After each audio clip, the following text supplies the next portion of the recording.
Hello, everyone. Welcome to this morning's episode. Hopefully, my voice is loud and clear. I would like to dive into it, and the title is What Else Can the Mind Do? And so, I want to speak about the language wars. I should write something here, something else in this title. Hopefully, there's room. Just hang on, guys, for a second. Language wars and the linguistic simulation.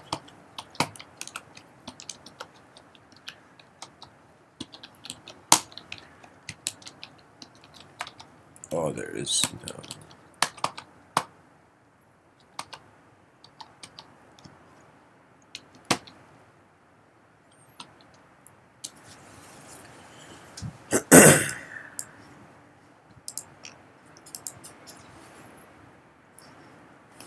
Okay. What else can the mind do? I want to discuss the ideas of the language wars, that concept, and the language threshold. The linguistic simulation. All right.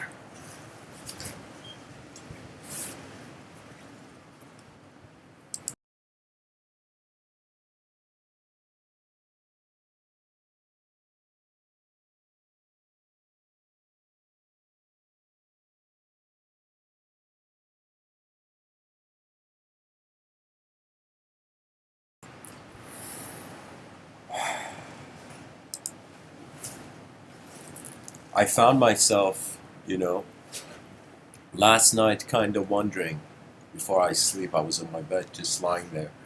I was wondering, what else can the mind do? And so I've had a sort of exposure, and I can say a sort of, through my own eyes and awareness, to the handling of what we call mind or attention, or the source of attention. And I also wondered about where is the limit set. That means, you see, for example, they asked Hercules if he can lift something, and he had no limit. He could lift it. And so could it be that in what man sees possible, some part of existence begins paving that road? Could it be that our attention is so rare on this world that when it directs itself, nature listens?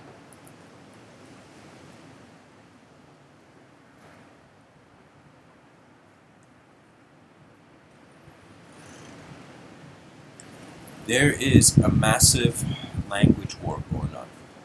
This language war is not a physical war. It is not a war that is fighting over materiality. It is the war over how to perceive materiality. And every cultural program, in some sense, puts its hand in front of the eyes of the child that enters that system. And as far as I'm concerned, no person is really them when they are living in an ecosystem, when you're living in an environment where you are not just you. The world is singing its song while you are composing yours.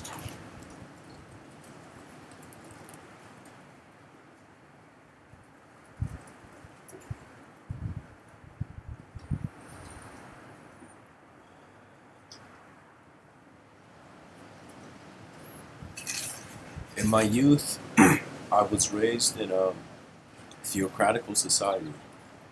I was raised around people, many, who their perceptions on reality did not most immediately disconnect with their imagination.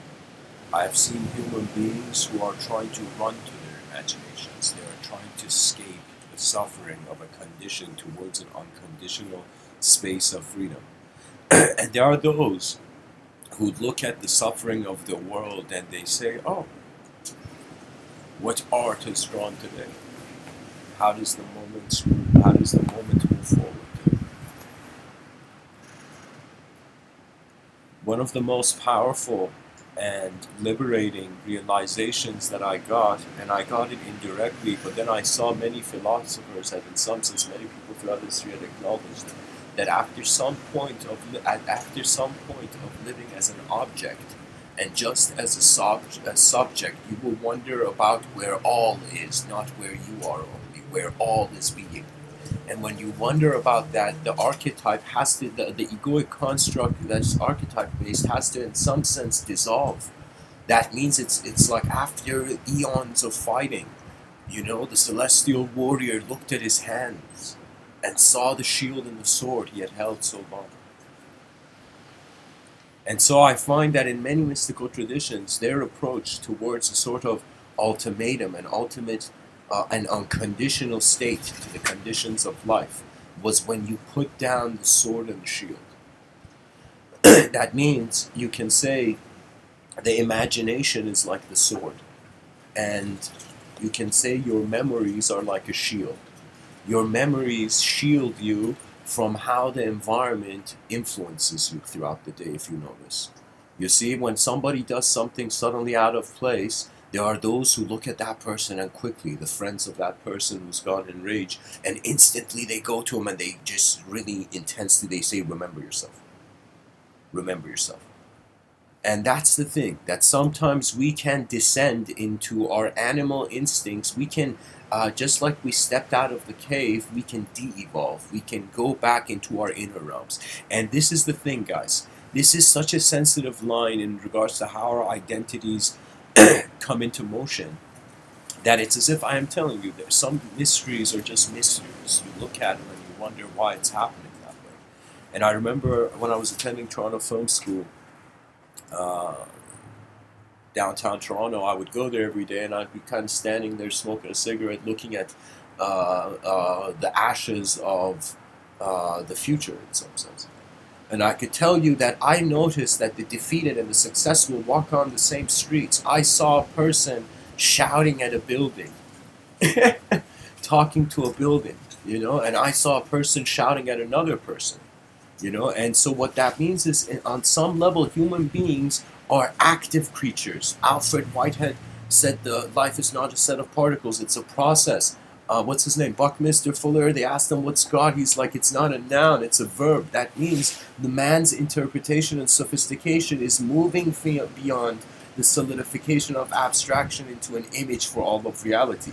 That means man is getting tired of framing reality in his eyes, because he's comprehending the mysterious unknown. The unknown is the joy of life, guys. I am telling you, if your moment is known too much, you will feel like a god in the wrong shoes.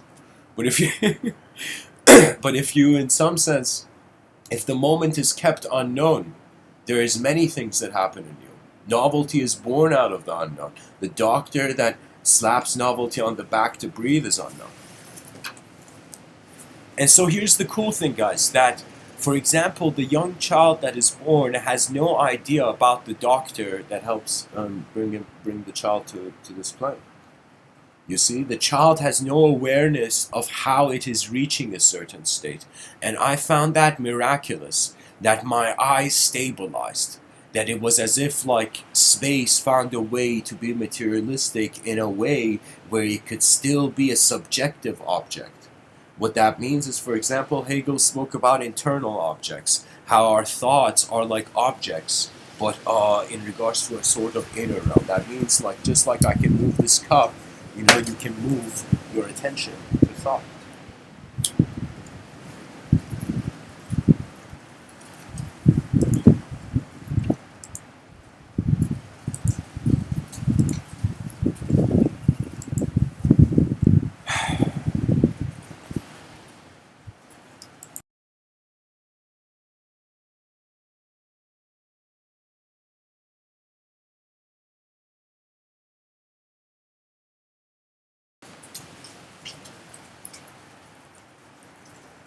I feel that a human being cannot avoid the confrontation of the actuality of the realm. I feel that we as human beings are living in two worlds, not one. There is a world that was here before we were born and will be here after, and there is a world that is here from the moment we were born to the moment we pass away and transition. And so it's kind of like most people are just paying attention to that world where their life began and their life will end, and they're not realizing that the human species, its walk is much longer than the desires of one man, the desires of one being. There is the breath of our species. How well is our species breathing?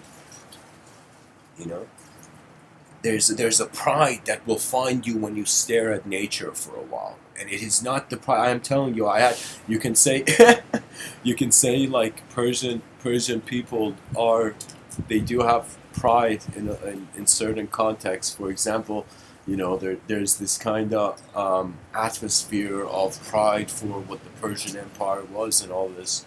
But I am telling you, I found that the only thing proud to be proud is about nature's endurance.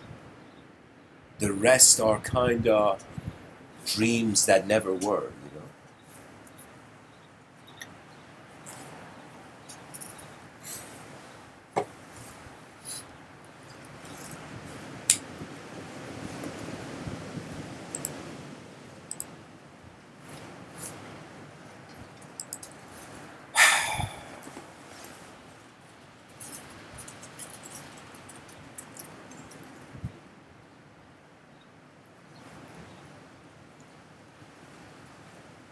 This world is spoon feeding you information in every moment. You know, for example, right now you hearing my talk is a certain sequence and pattern of information. You know, when you look at, for example, a breeze moving the branches of a tree, that is another pattern. And if you kind of see that how much of life patterns, like first you gotta first notice a pattern in your life, then you wonder about the evolution of the pattern, and that is kind of consciousness, is it not? I consider that we are oscillating between two dimensions rather than being just an objective creature of one dimension. When you look at the human psychology, from the early days, the sun's beams found the surface of the earth periodically. So you gotta kind of consider that we were a creature that evolved with the light of the room constantly going on, off, on, off, on, off, on, off. And this war of language that I felt, it was first external. There was a time in my youth where I was, like if I saw myself now, if I saw that younger version of myself now, I'd be like, get out of here. Because I had not understood the value of language. I did not see language as an advanced technology. I did not see attention as the precision of the world. I saw life as a theater performance, and it was like, all right, these are the characters, this is the setting, consciousness is the spotlight, and so how are people acting in this universal sector? Only to realize that the unknown is so vast, it is so majestic. It is like looking in the eyes of a royalty that is of another dimension. For me, this I'm kind of a bit old school. You know, I think too old school. Because for me, the concept of a king, you know, there's a uniqueness about it. There's a uniqueness about the idea that there should be an archetypal epitome. There should be looking at human behavior and wondering what is its max fruition. And so I've looked at this world of kings and leaders only to discover that the leaders were walking in their own worlds. And what's really happening in reality is that, think of it this way, 8 billion creatures are suddenly moving on the surface of an earth. Now their movements, as they've become conscious, have become collectivized. We have become groups, we have become tribes. And as tribes, we have hunted and gathered for a long time. You know, but now where are we? And so we are in, you can say, perhaps the most multidimensional architecture so far of a civilization. That we have various dimensions to how we are civilized as creatures. That human beings on some level understand the elegance of intelligent advancement over the bewildered, savage dissension of what we have going on. That means, really, here's the idea, guys. These 8 billion creatures on a rock, either they smarten up or they bite each other to extinction. And that's the thing. And right now, we are not physically savage as much as our ancestors used to be, who would kill each other with giant metal objects.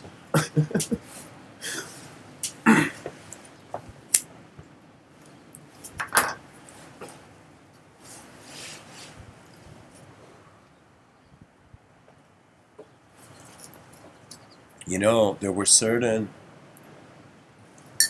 peaceful warriors. I think this can be found in the work of Rishi Vyasa.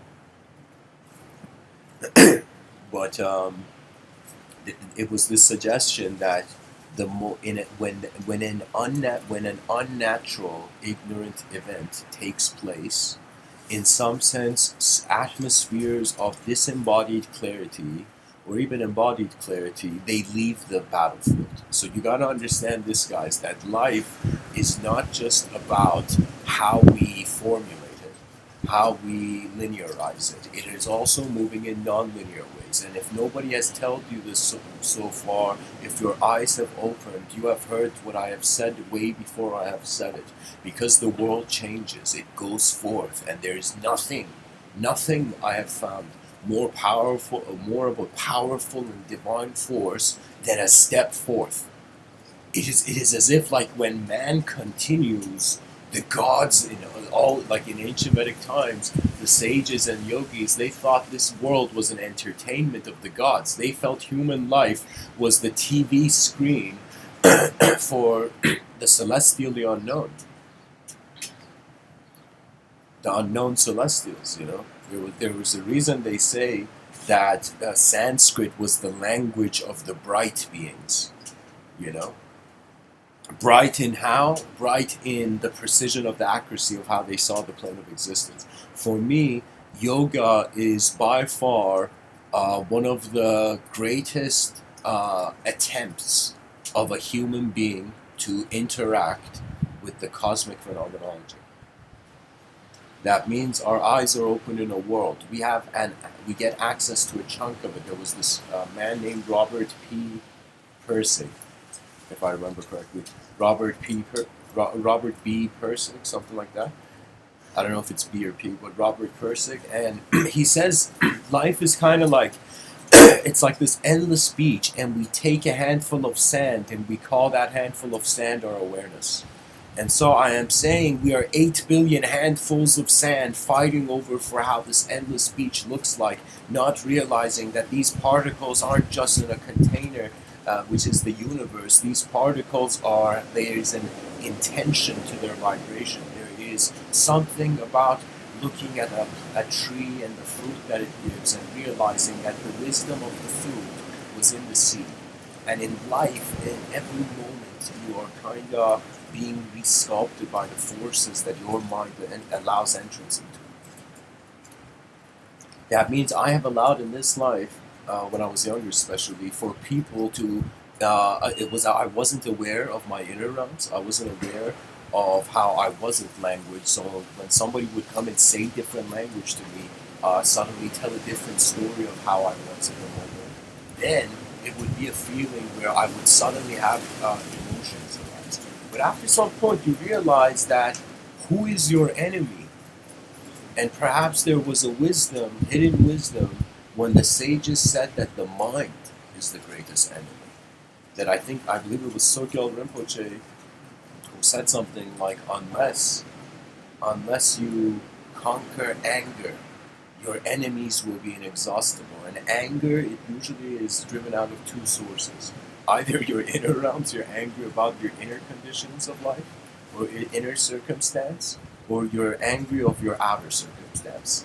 To be angry of your inner circumstance is like a person disliking what they did. How they conducted themselves as a thought, as a projection of some form of life.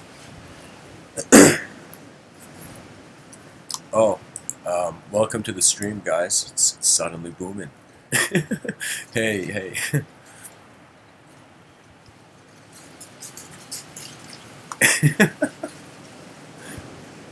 Guys, this is live. I'm going to engage the chat section, but pretty much the idea is, think of it this way.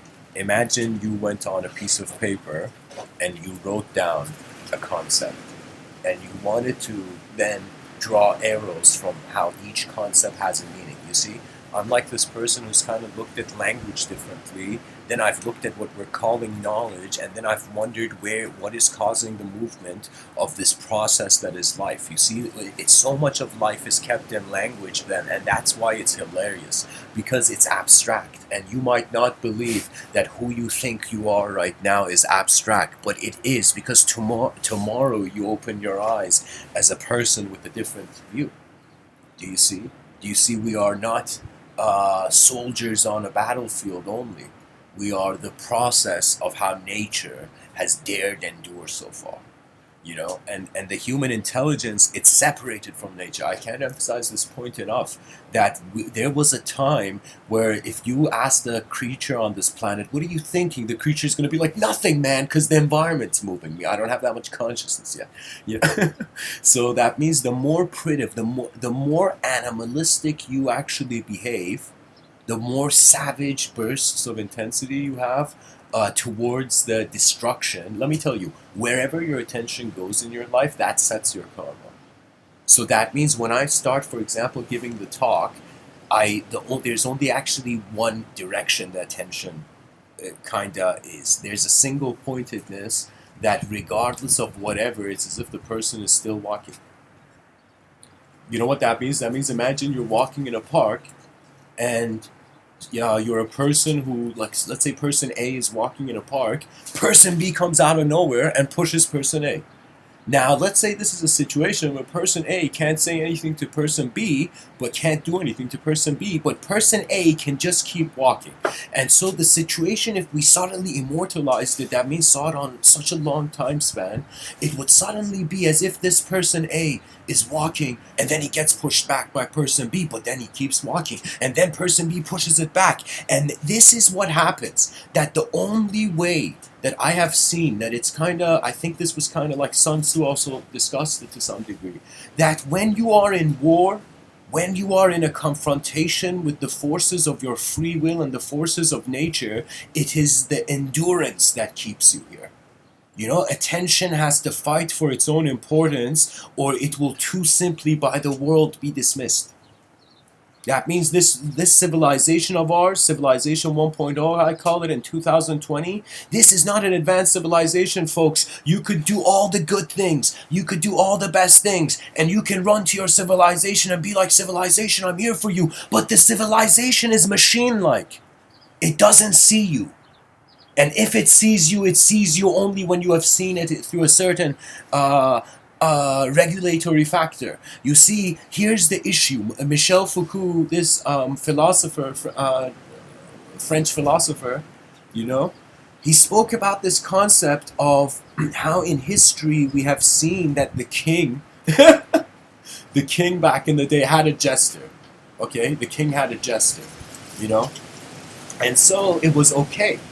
It was okay for the jester, you know, to be there beside the king. But as civilization progressed and things began becoming more institutionalized, suddenly we started cherry picking what is normal out of everything that nature had provided.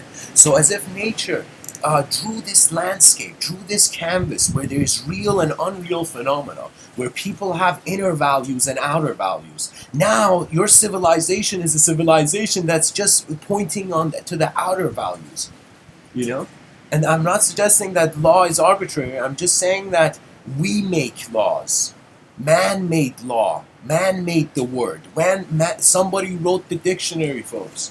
And that means that just like we discovered fire, we started to place a world over the silent world. The silent world, which was the still and silent dimension of all phenomenology, which you can say is a singular awareness to the void, which is like a oneness state.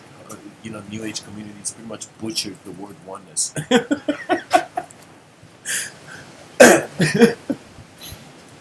You know? But it's... But what I mean is that from the silence, worlds emerge, words emerge, words of worlds emerge. And really language is the you can say an advanced way of looking at the earth. Every human being, whatever you consider to be knowledge, it all has to do with observation.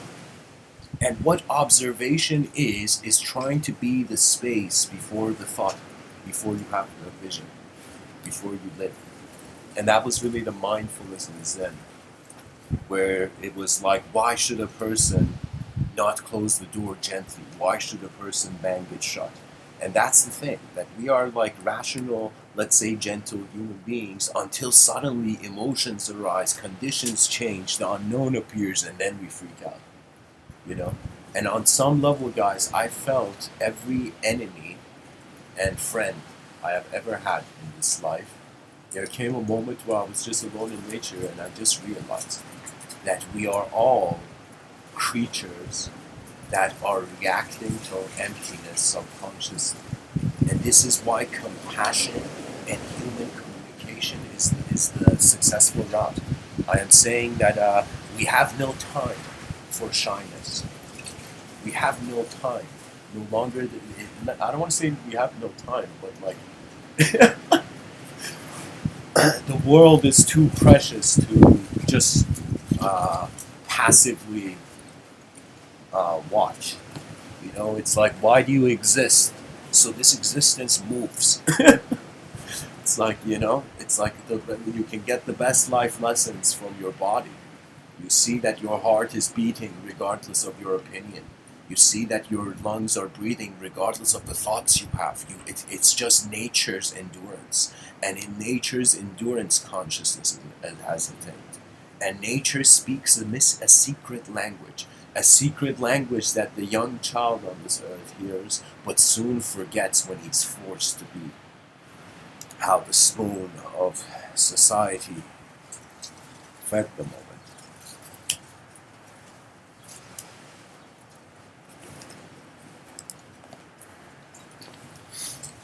So guys, I saw a great question right now, which is from X space XX, where XXX says, "Does anyone know about the collective mind?" Man, you've come to the right place. But what's funny is the mind is not a location. And if you are trying to fathom a collective mind, that means you're fathoming the presence of a non-locality.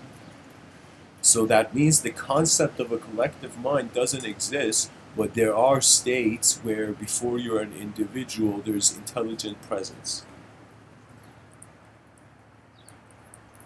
The collective mind is your future self. That is why it's kind of like, I don't know how to tell people, but what if in the future you're not an individual? And you know, it's like an evolution beyond the dimensions limits which are self-imposed. It's like mankind now needs to kindly look at what man means again, what humanity means again, the value of human life. I feel that it's not enough to just be emotional expression hedonistically. That hedonistic emotional expression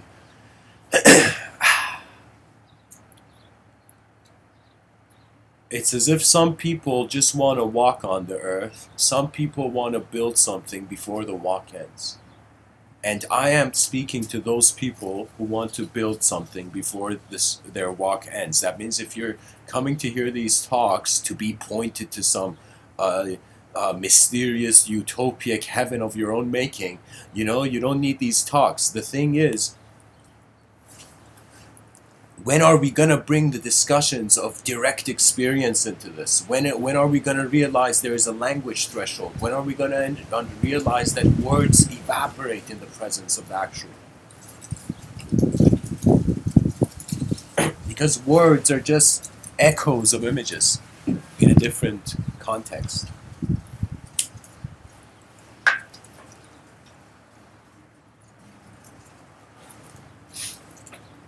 Every person, I find that if you just consider that we separated from the ecosystem, and now how the world was imagine like this: before self-awareness, nature was moving us. We were the unconscious movement of nature, this unconscious movement of nature became conscious of itself as first an object.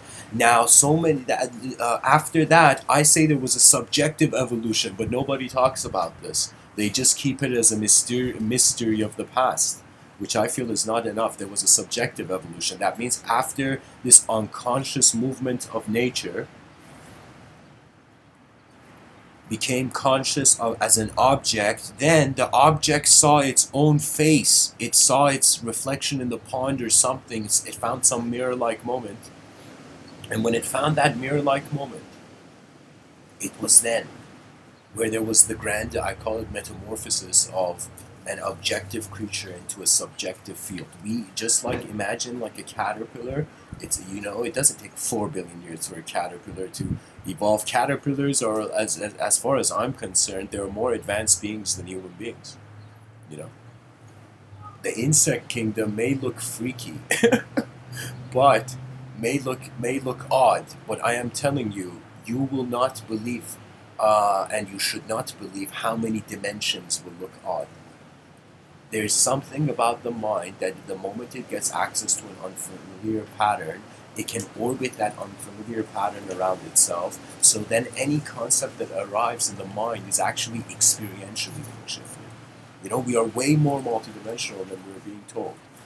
And when I was wondering what else can the mind do when I was like in my bed last night, what I realized? I realized what can the mind do? And it's that it walks in rooms of its own evocation. So as I was there in my bed, I'm like, what is my mind doing now? Can it do something different than what it is doing now? And then I just saw this playful abstraction that we are a tiny percentage of what we actually are. We are standing way in non-dual ways as I speak. That you have an energetic relationship with being a conscious being that is, you can say it's like existence is code. And you can say the psychology of the human being is a code where the programmer is programming itself. It has that ability. So I was sitting there, like lying there in my bed, wondering, all right, if I'm asking the question, what else can the mind do? If the mind does something different, it would automatically change in definition. So that's the thing, where you start a relationship for the first time in eons with a conscious mind, with not an external form only. That the external form, strangely, its meaning is internal, is it not? When you love someone, where is that love? Where's the location of that love? Where's the location of your emotions? And people say the body, yes, but the way that we perceive the body is abstract. That means your eyes can't. This may be a strange thing to say, but your eyes can't see your brain. They can't like turn and see your brain. Do you see? They're designed for external vision. You see let's say a brain outside, and then you can imagine your brain or something. So you see, even though we are in a physical body, our functioning of it is abstract.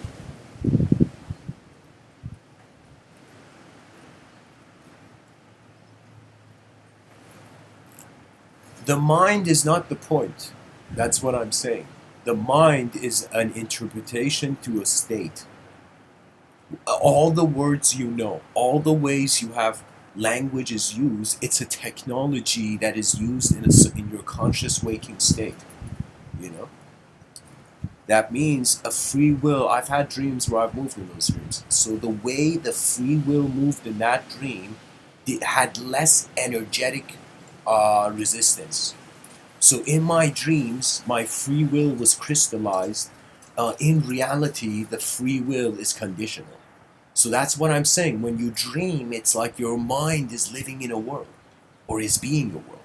So I remember, guys, I had a dream, and in the dream, I moved, and I woke up, and I'm like, wait a minute. So my body was just sleeping, but in the dream, my mind had made a body, a world, and a condition.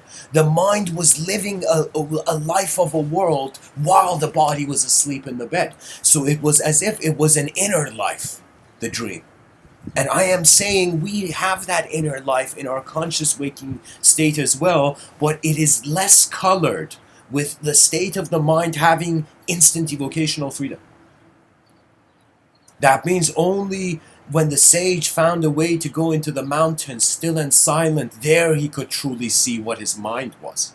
When you're around others, when you're around people, you really can't know what your mind is. Because there's subconscious emotional drawns. Like, imagine personalities in this life have gravitational pulls. You right now, how you're being a person is pulling something towards you. How that person on the street is being something else is in some sense another modality. Guys, I am saying we're not creatures of language, but we are living in a civilization that is worshiping language. And so when will that study beyond language come, and how will it be done? And is there a chance that we are individual objective conscious creatures that are evolving to, in some sense, collective, unconscious, inconceivable fields? There's many poets. The poet Rumi, as I've mentioned it many times in these talks, that he has this poem where he says, I died as a mineral and I became a plant. I died as a plant and I rose to animal. I died as an animal and I was man.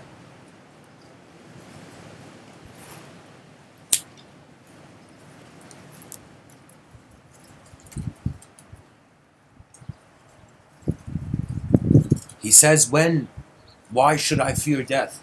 When was I less by dying? I shall die once more, to soar with angels blessed. But even from angelhood I must pass on, to that which no mind has ever conceived. So I am telling you, there have been many beings on this planet that have seen our evolution towards accelerated towards the inconceivable. That means if somebody asks you what the greatest vision of the world looks like, it would be inconceivable. And that inconceivability has not been distinguished until I feel like this was something that I feel is important that I've kind of done, and it's create the word, the term, the context of the term, the language threshold. How after some point you see every belief you have.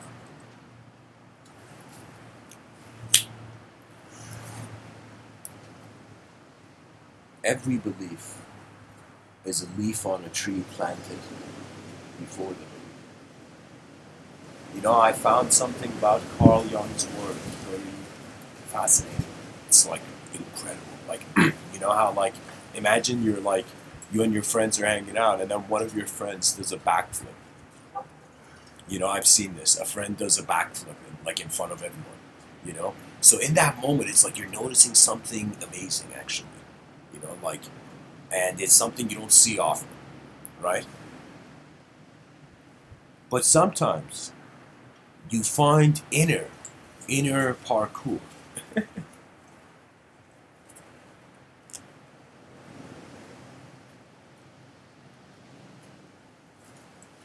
Some inner events are too fascinating, you know. Emotions are inner events, by the way, guys. You can't, like, people can debate this, and I encourage you to debate it. But it's, but when a person is emotional, you know what that means? That means there is a war of selves behind their eyes. There are different memories. Anytime a person does something out of their decency resonance, out of their decent resonance, that means listen, like, people think intelligence is the accumulation of information. It is wrong. It is not that. Because whatever intelligence you accumulate, then there's the processing of it. So intelligence is processing. And processing for the human being is on a very core experiential level, then subjectivity, then language. So for me, emotions are portals to it's like two, like you see a portal, like one door of the portal is in one world and the other door of the portal is in another world, right? So it's like sometimes emotions are like there's a self and then there is like a coin on the other side of the coin, a different self. It's like that moment when that person does something wrong, suddenly the voice of their grandmother appears in their unconscious, in their subconscious, in the skies of their subconscious. you know the subconscious is like suddenly seeing like an airplane in the clouds. It's like coming out of the clouds, like you didn't see it there, but it's there.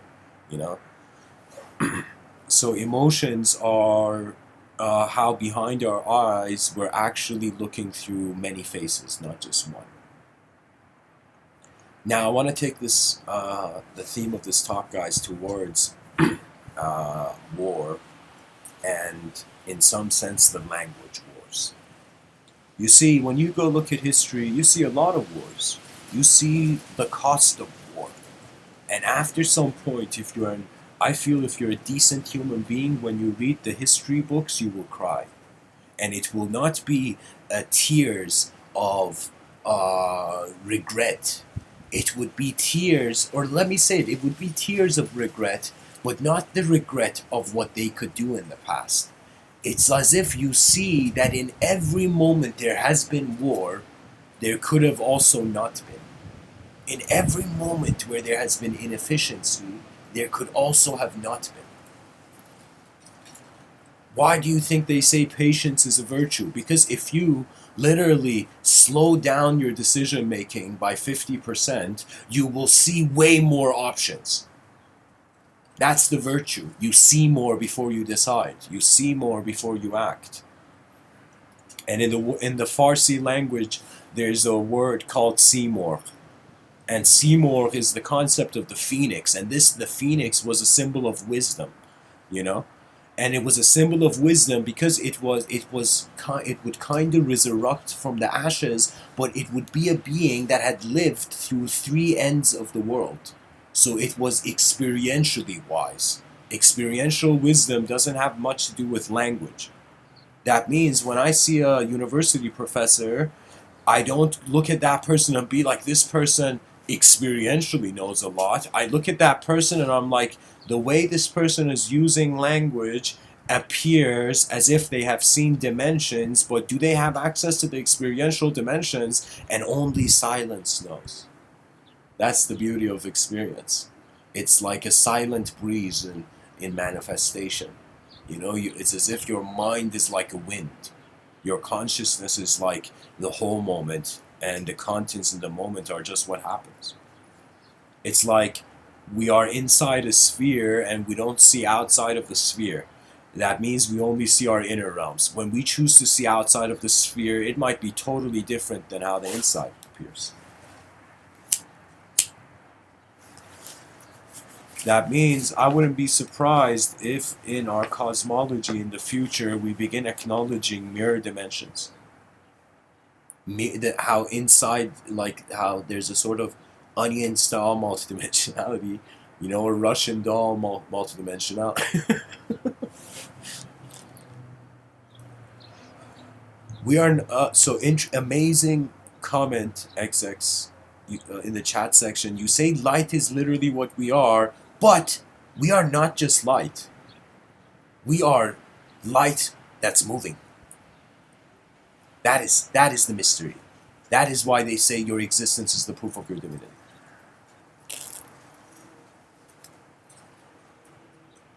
Okay, seeing ourselves as light bodies, that's a different thing. So maybe I'm seeing a different angle of the statue of your words. Yeah.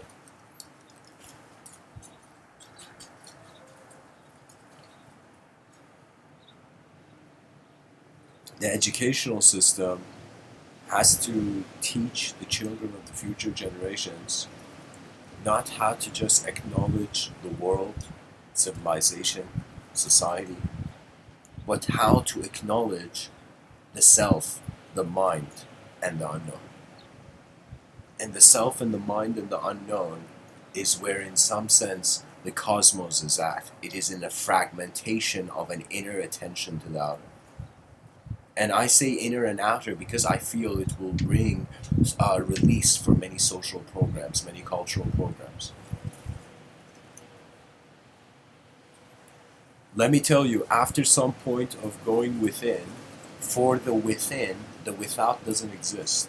Only for the without, the within exists. Only when you think you're in an illusion, there is the idea of truth. When you think you are in the truth, there is no illusion. You see? So on an experiential level, there is literally no self to be confused or to be shunned. There's no, it's not an ideological identity-based relationship. It's just how experience is being energy that is conscious of itself as being. Yes, but that conditioning is not bad. Let me tell you, I know, guys, that the mainstream, or let's say the countercultural view to the mainstream is that holy shit, are we all sheep? Are we all sheep moving to the slaughterhouse? You know, but that view is a view. That's like at that point we have to. Let me tell you, anytime I feel like even though I am kind of speaking about the warrior archetype of the human spirit, but I will tell you that be a designer before a warrior. Study the design. See the multiple meanings that can be projected, then walk. Because many times, I'll tell you this, I'll tell you a story, guys, a story that happened in UK, in Birmingham when I was giving these talks. It happened in 2015. No, I started these talks in 2014. But I was still in UK, Birmingham, okay? And I had a very, very beautiful girlfriend. Her name was Barit, and she was Estonian. And it was like the first couple of weeks that we were seeing each other a lot. And I remember one night, I go to her place and we're kind of like, fooling around. And then I see there is a black spot behind her eye. And it's like in that moment where you're trying to get into a certain mood, but you suddenly notice something off. And I remember it was like an ego moment for me. It was like an eagle noticing a subtle movement on a branch.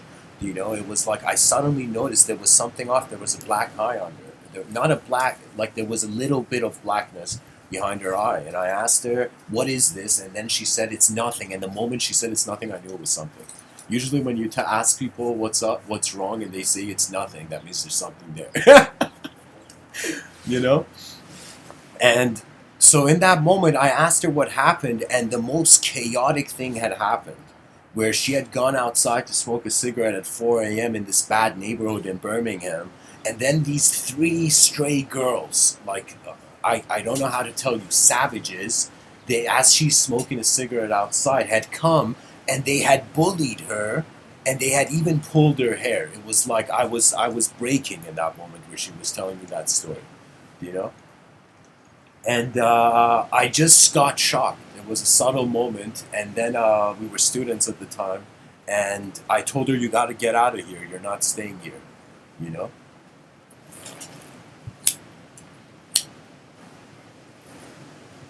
And there was something that she didn't even want to, how can I tell you? I told her, call your parents, why are you here? Why are you in this neighborhood, Why are you so close to yourself? And she was one of those characters that she had this beautiful strength, because what we don't realize is that there's the new wave of feminist culture is actually trying to equalize value and opportunity, correct? So for example, women of the modern generations, they are becoming like the princess warrior, not just the princess. Do you see? The warrior is being added. Okay, but the issue in sometimes being a warrior is that you keep things to yourself, that you actually need the help of your kingdom. Do you know? That means don't be a queen without a kingdom.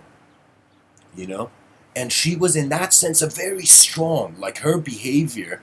And it was like her last text to me was a smiley face, and that event had happened the night before. And it was like, I can't, it was savage, guys. It was chaotic. And I didn't let her stay there, you know? I had this small, like, accommodation room,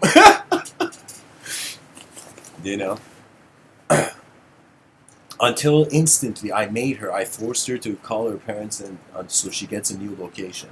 And then she got a new location. But it was kind of like very savage. And what happens, is that, I don't know, I could tell you in that moment I realized human nature can get really fucked up. It can get really fucked up. What, like chaos is not holding back. Forces of chaos don't hold back. You know, it is only order's endurance that tells the chaos to get out of you. You know, that means that moment where chaos is at your gate. You know, get on your griffin, and get ready to hammer some nails.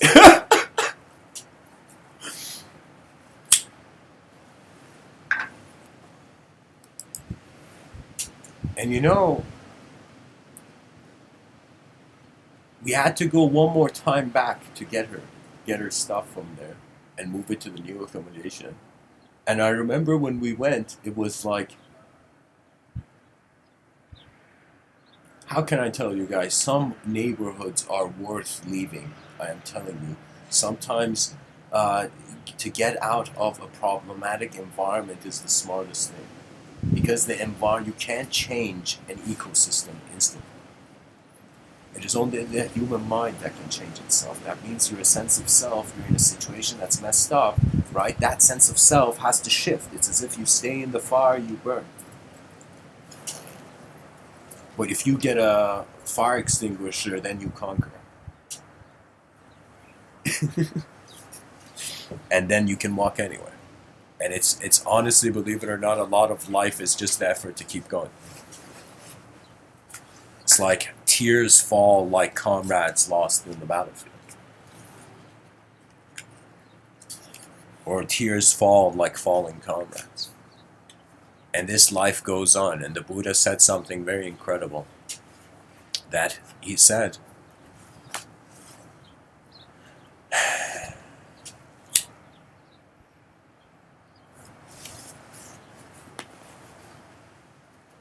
that there's a way out of suffering. He said there is something that the person can notice in this world, in some blessed state of mind, that everything that has happened to them has simultaneously been happening to Earth, to nature. That means sometimes when I see like something too chaotic in nature, I'm like, Earth, what are you creating?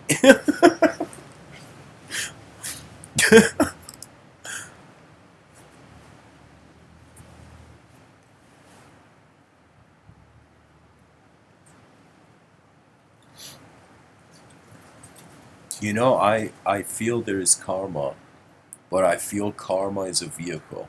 And once the attention, as Sri Ramana Maharshi would say, meditation is your true nature. That means whoever in this planet, if you have dared kind of engage the concept of meditation, that means you have dared wonder about your true nature.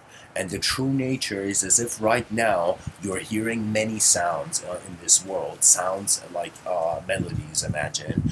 But there is one melody out of all these melodies that will pull you. And once you trust it, you find your nature. When you find your nature, you get access to your collective memory. What is that collective memory? The yogis they discussed it in a subtle way. They said the yogi's task is to quickly find his divine remembrance, as if there is a sort of game of amnesia.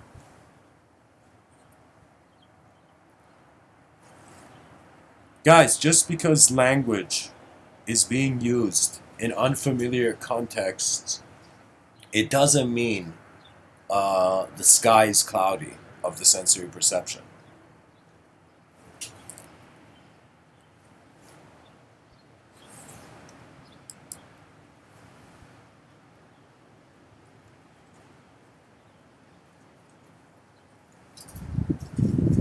Shall we dare, as a species, walk into an advanced civilization? Shall we dare?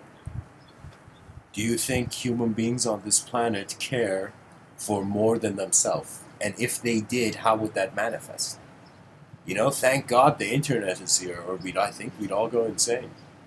Because really, human beings are, again, just some 8 billion creatures on a rock in the middle of nowhere. Language is self-ascribed. Character is self-conditioned. Also, there is nature's conditioning. And so really, when you look at how your heart is happening and you don't have a thought about it, it makes you laugh and kind of look at nature and be like, all right, it's alive. You know, it's alive. There's nothing to fear, really. You know, change is change. That means if you think about it, the one cool thing about this world of ours is that things change. You know, it's that kind of grand philosophical argument, is immortality boring?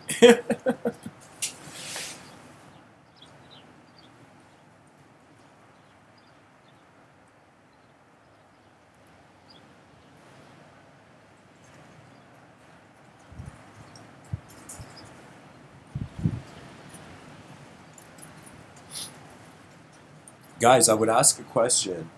Um, Let me ask a question from the audience, from the chat section. Where do you see the psychedelic mind change? Those psychonauts that are in the chat section. When do you see, like Terence McKenna, guys, if we want to get into this, like we can totally, I feel people in the chat section might be more interested in this. If you want to get into shamanic metaphysics, and how, check it out, isn't Terence McKenna kind of saying, takes these psychedelics, break your limiting beliefs, and then be kind of free, you know, discover the novelty that's kind of, we're all being attracted to, what is it called, the transcendental object at the end of time. I am telling you, have you noticed that most ideological systems and methods can only direct you 3 directions? Did you know all ideologies on this planet, if you saw them as programs, they're pointing to 3 things. And what are these 3 things? It is in some sense to the void. You walk into a Zen monastery and emptiness is divine. So they're taking you to the void. You walk into, let's say, an astrophysics laboratory, you know, or you go check to see the Hubble telescope. In that room, things are looking at the infinite. The scientist is fascinated by the infinite wonder of how all this stuff is here and we can articulate it, we can understand it. So you're being directed to the void, to the infinite or the singular. And I have noticed this, and I am saying one thing that these 3 can't direct is the mirror. That the mirror is a dimension. That there is a self-reflective atmosphere where awareness lifts up the self from the dirt through a diamond mind. So for me, really, what we are is we are dressed in language. But what is dressed in language is a field of activity.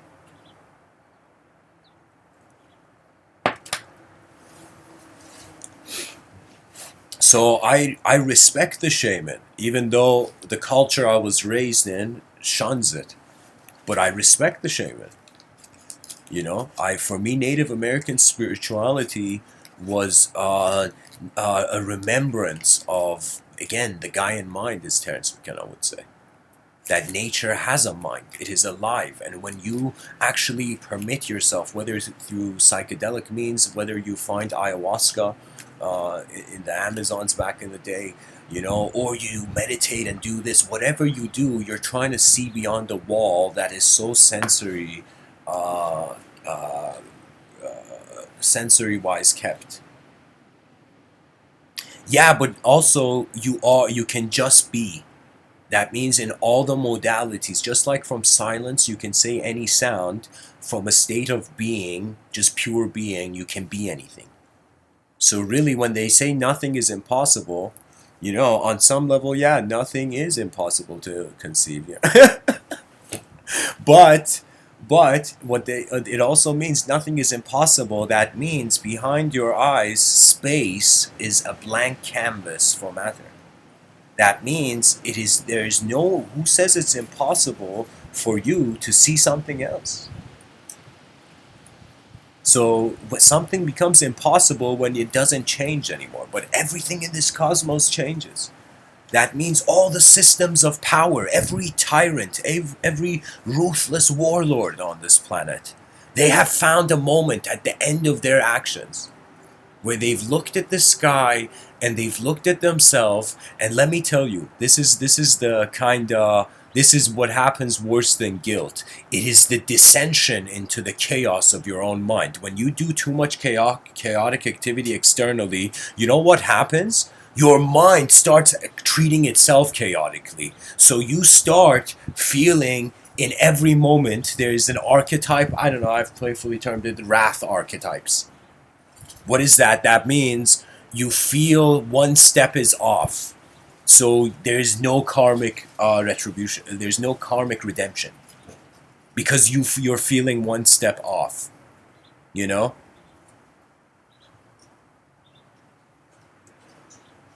There's something about working with the world, which in the middle of that attempt, you suddenly notice it's the world that's working.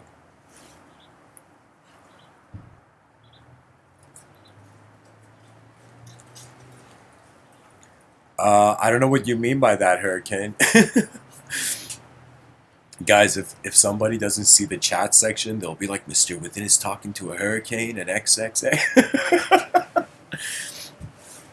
I've heard of it, X, but I'll tell you this: it's not necessary.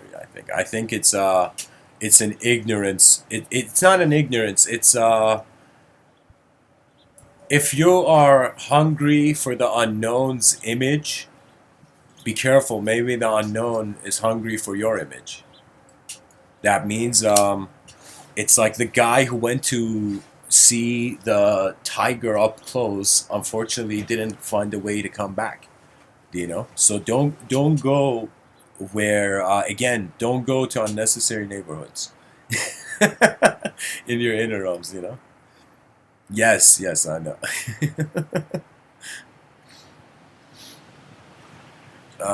Yeah.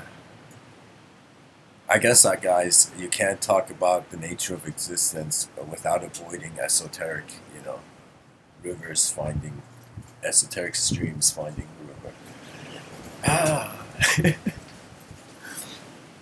I don't know, guys. Theosophy is not. I'm not. I don't claim to be a theosophist because, on some level, I feel that whatever we are, it transcends personality. So to see stories in other dimensions, it's like let's first see ourselves in another dimension first, then create stories.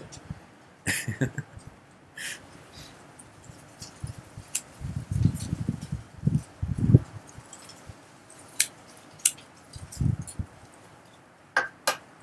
I'm telling you, if the moment you consider something more, it doesn't mean you will in your inner realms experience that. That means that little kid that thinks there's a monster under his bed will experience that monster, but not physically in the head. Oh my God, the buffering is a problem, and I don't know what to do, guys. I really don't know. Does anybody know? I mean, like, should I change something from the stream settings? I mean, my Wi-Fi should be pretty fast, actually. Oh, wait. Let me connect to the 5G. What am I doing? Wait a minute, guys. There may be a hidden dimension to the Wi-Fi.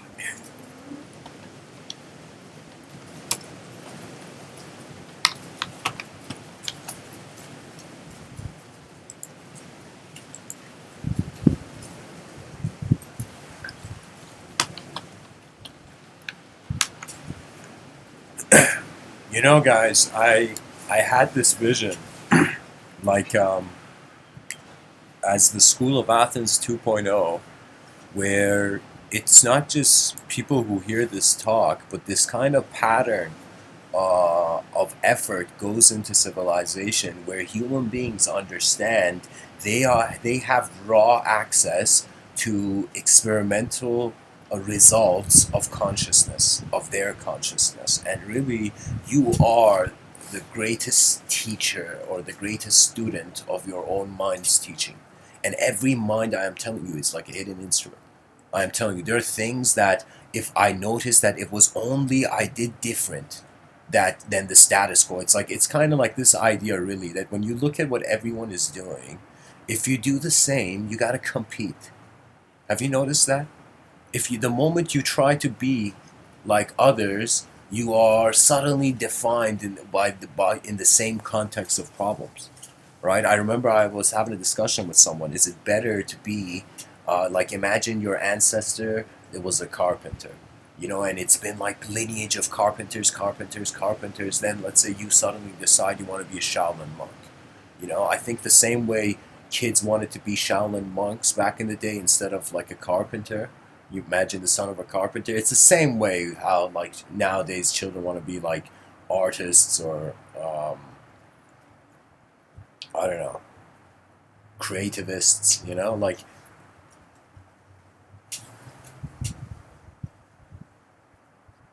there is always the eyes of the new, and those who resist it will feel themselves get old quick. That means it's like if we can't create an efficient humanity, then we have failed our potential because we can envision one. We can see it. So many systems I see, it can be better. Right now, I'm looking at my yard, it can be so much better.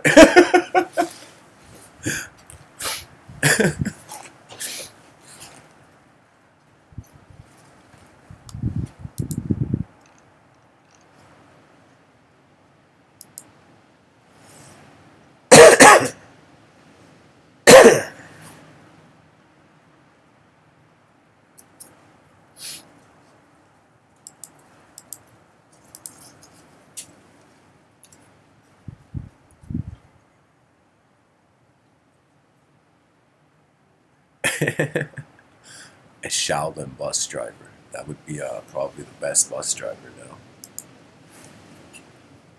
Imagine like a zombie apocalypse happens and a Shaolin bus driver.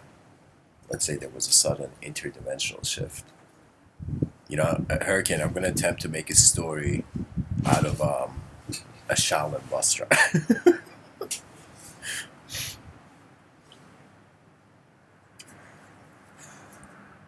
The greatest Shaolin warrior is banished from all Shaolin temples because of his unique fighting style. He understands that he has to go become humble, this chaotic Shaolin monk. So he goes to his relatives living in the city, and the relatives ask him, "What do you know?" And he's like, "I know movement."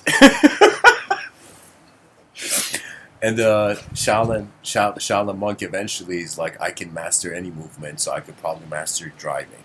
So the Shaolin monk quickly learns driving in like a day or two, with the incredible precision and concentration, and becomes the most expert driver ever, with next level concentration abilities as a Shaolin monk. So suddenly he becomes, let's say, uh, the bus driver for the most prestigious schools. you know and so in that moment this Shaolin bus driver is driving, let us say, a school of kind of like rich spoiled kids,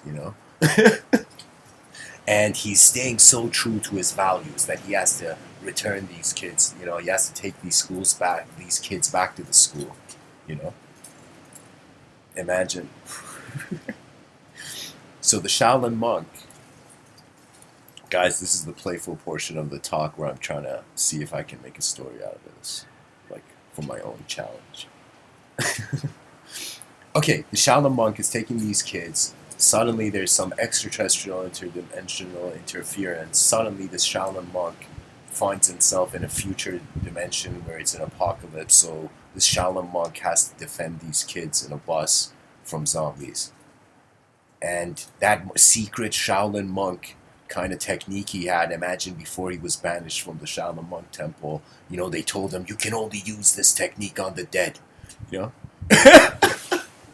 So that's when the Shaolin bus driver, fought zombies, fulfilling his life purpose of using his technique on the dead, and that's the end of the story, guys.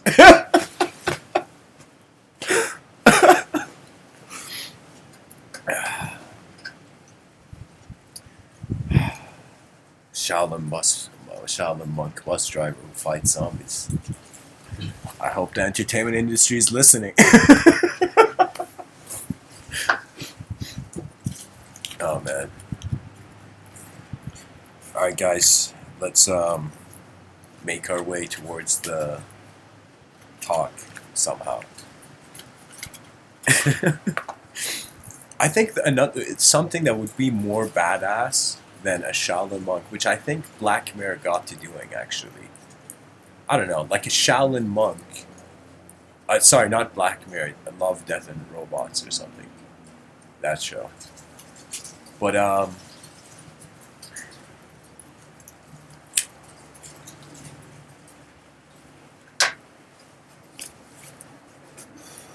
maybe a Shaolin monk who is the last hope of humanity to destroy an AI.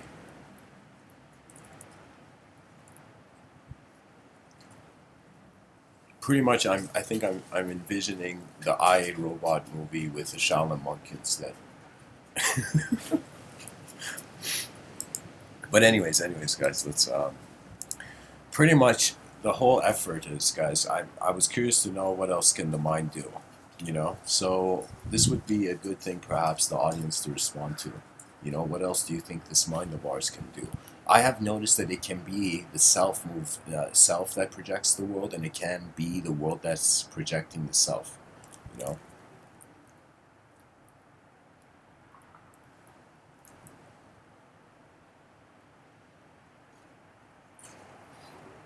and I'll tell you guys, creativity is about just the endurance of experience until it sees the new. That's it. It's the addition of dimensions or how the subtraction of dimensions is even a unique view. So even when you're being pushed in a strange way, if you were being pulled in that moment, you're being pulled. So a push is like in another angle a pull. You know, the same result as a pull. You know, so not just how force is the movement of phenomena, but force is the being of the phenomena as well.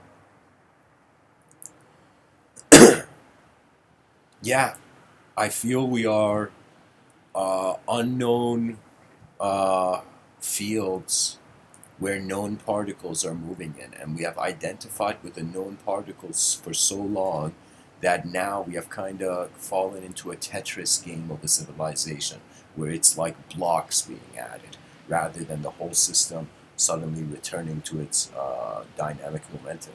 You see, every moment has an efficient vision. That means, imagine you're a general on a battlefield, okay, and there's other generals, okay? That means that there's the generals of the sieging kingdom and that you are the general of your kingdom, okay? So that means in every moment you have to constantly look at the whole structure, constantly look at the whole structure until you see an advantage. It's kind of like when if you're not patient, you don't enjoy chess. Chess is a game where you make it's as if both players are fighting to the best of their ability, but then when one makes a mistake, it is the advantage of the other.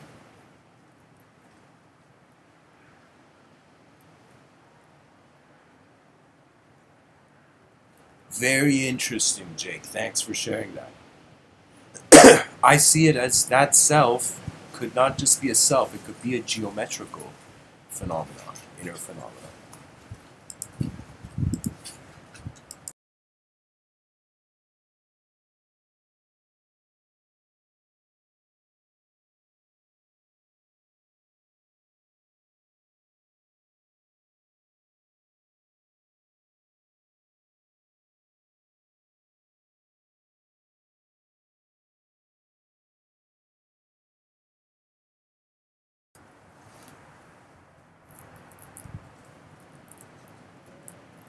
You know, we are no stranger to war, believe it or not, because on a microbial level, on a cellular level, when a person becomes unhealthy, there's a war of life. You see, the cool thing about life is it's like the potential of each breath.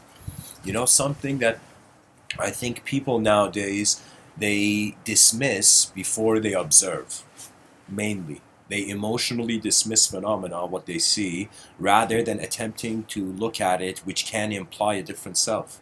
That means many times that I've understood something, it's been also a new way of seeing myself. It hasn't been just, okay, You know, just more of something. Like you see, you have to think of it this way, that we have access to a memory. That means it's kind of like you write something on the sands and the shores of time eventually, make the memory unreadable. It doesn't mean the memory doesn't exist. It just means as we progress through the space-time continuum, we accumulate, we experience new moments, and these new moments reformat the whole outline of how our whole memory is kept. So believe it or not, life moves on from thinking you're just a character in a story that needs one solution to realizing that every moment requires an attendance of conscious activity. That means that either your attention is involved in the moment or it is not. Either your inner realms are moving, or you allow the inner realms to sync with the outer realms. You can say this is similar you can say this is similar to writing, to dancing, to living, to the allowance of your inner life and outer life. The proper symbiosis of them is really, I think, peace. Peace is when yin and yang realize they can endlessly fight, so they stop fighting. It just gets boring. It's like this very profound and deep philosophical question and metaphysical question, that why, if we were an eternal being, let's just entertain for a moment, as the Vedic yogis did, that you're a transmigrating soul, or the Buddha did, okay, in this karmic, and there's karmic fields you're walking past through, you're crossing. So this transmigrating soul, if this transmigrating soul is eternal, then the person's like, why is it surviving? Why is it afraid? And there's this idea that because there is an amnesia of the ever-present, there is the illusion of the temporary. That means you actually are not a person. Your mind is your whole moment. The person is a unique movement of the contents in the moment. Because really, your personality is defined also by how you see yourself separate to stuff. Right? How do you know you're not other people? Because you're a different position in the space-time continuum. You are the light of a different candle. And so when I'm kind of looking at all these candles, and they are all illuminating just their inner realms, it should be that the light of your inner realms should pour out.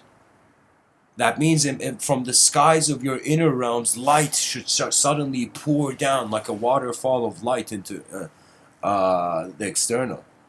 So what does that mean? That means it is the most spiritual thing is to have a body. Like, yeah, how can the truth be there without the illusion? How can the illusion be there without the truth? Do you see the game of language we're stuck in? Do you see the linguistic simulation that we're all living in and taking it for granted? And some people will, you see, when something becomes important, it's automatic to expect there to be more chaotic turbulence. That means when the speed of the plane increases, the change of the movement of the vehicle at higher speed brings forth different turbulence. At slower speeds brings another turbulence. Brings a different level. And it's elevation, it's navigation. This is why, for me, the most divine archetype is the pilot. Believe it or not, when I give these talks, I just feel like a pilot. I'm just communicating,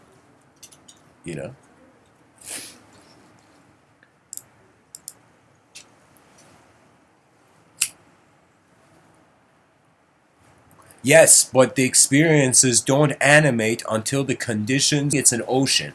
And then we're saying when the person's life, like in one moment you experience something, that's like one memory in a mind that's holding all memories, right? So you see, I ask myself, how much does it help for the world to just become one? How does it help if people just stopped, if everybody was one movement? And I realize not necessarily. There is no agenda to a cosmic landscape, that the human language can contain.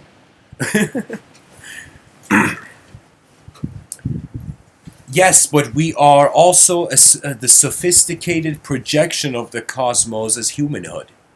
So I'm not diminishing.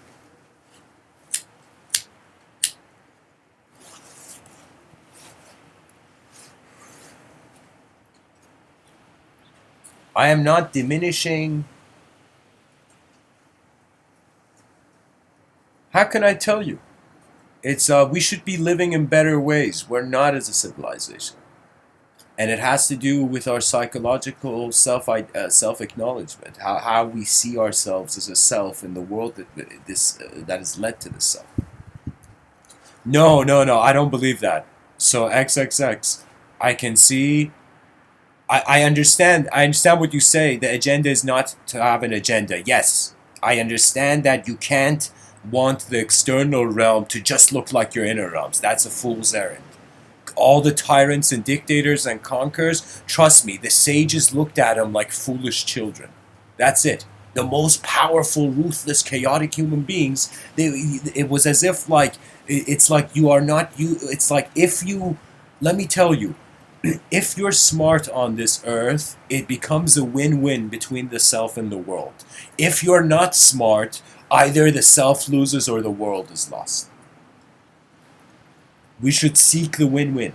That means, like even Bertrand Russell, said that humanity, even though he's an atheist and morality is an abstract dimension of our subjectivity, he said that the moral, the great moral advice that Bertrand Russell gave to the generations was that charity and tolerance, that is the fuel of the future generations. So I see that yes, we can't have our inner agenda. Oh my God, like I mean I don't want to. Let me tell you, every person is free, but we have to understand the jungle of nature. Do you see what I mean? The jungle of nature. And let me tell you guys one last thing before I talk about what I mean the jungle of nature. When I say nature, I'm not saying like plants. I'm saying the way psychology is. That's your nature. The psychology you have before you actually have psychology. That's your nature. This win-win is good, guys, because let me tell you why. You don't experience other people. You experience your view of other people. So if you are rude to other people, you're actually rude to that image that your mind is being of them. Do you see? So this is why compassion meant less karmic turbulence. You piloted better. You piloted better when you realize it's okay for the simple and gentle to exist. I am telling you, I had this savageness where my intuition kind of scolded me. I had this sudden intensity where I can tell you it's like the same intensity of a thirsty person grabbing a glass of water when they see in front of them. It's intense. When there's a problem that has endured for a while, the person is thirsting or seeking the satisfaction of a more freer dimension. Let me tell you, there's something about the mind that should be known. Your mind, they said in ancient times, is a lousy master, but it is a great servant. And what does that mean? That means if your mind becomes a master, you are its slave.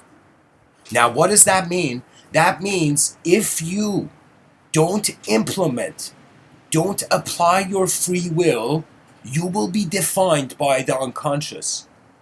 Life will move you if you don't move yourself. That's why the only thing you can do really is care for free will and walk that walk. And believe it or not, all philosophers are just standing in an unknown space. That's it. That's the glory of philosophy. You know, the unknown is there before our knowledge was. You know what that means? That means we felt fascination before we felt fixture, before we felt fixed, before we felt static.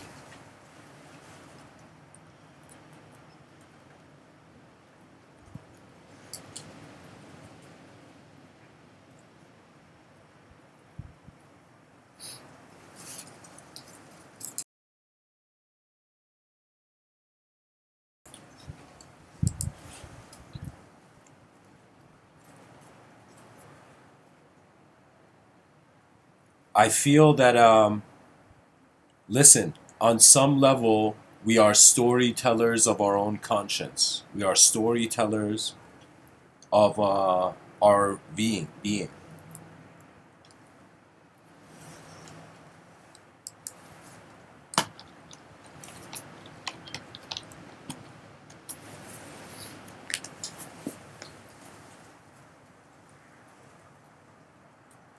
No problem, guys. Thanks for tuning in. These talks are kind of like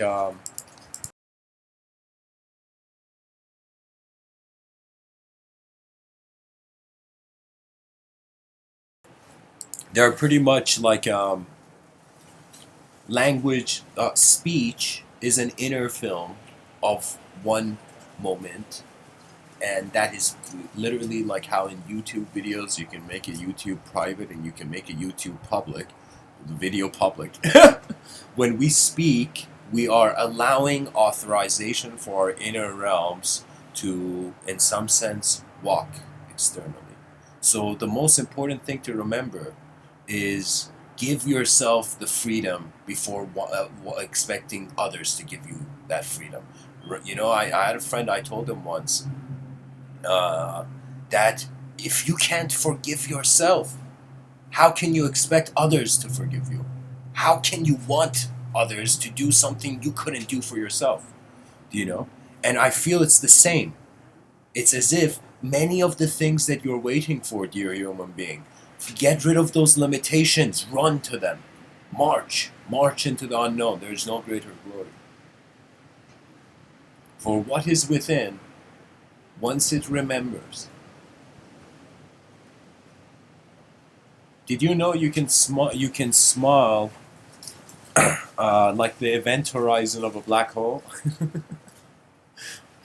Can you imagine somebody going into the event horizon of a black hole? You know, it's like I remember the scientist said like imagine your hands going in the black hole first. Imagine like you are an Olympic diver and you've dived into the swimming pool and it's like this long way up and you've done this professional dive, the most incredible movements, and then you see instead of a pool you're falling into the event horizon and going to the center of the black hole. Or let me say it like this, XX, before you leave. How can you want greatness from your civilization if you can't see it in yourself? Do you know how many times I've had to brush off language and just endure? Like that's like the kind of playful soul's journey.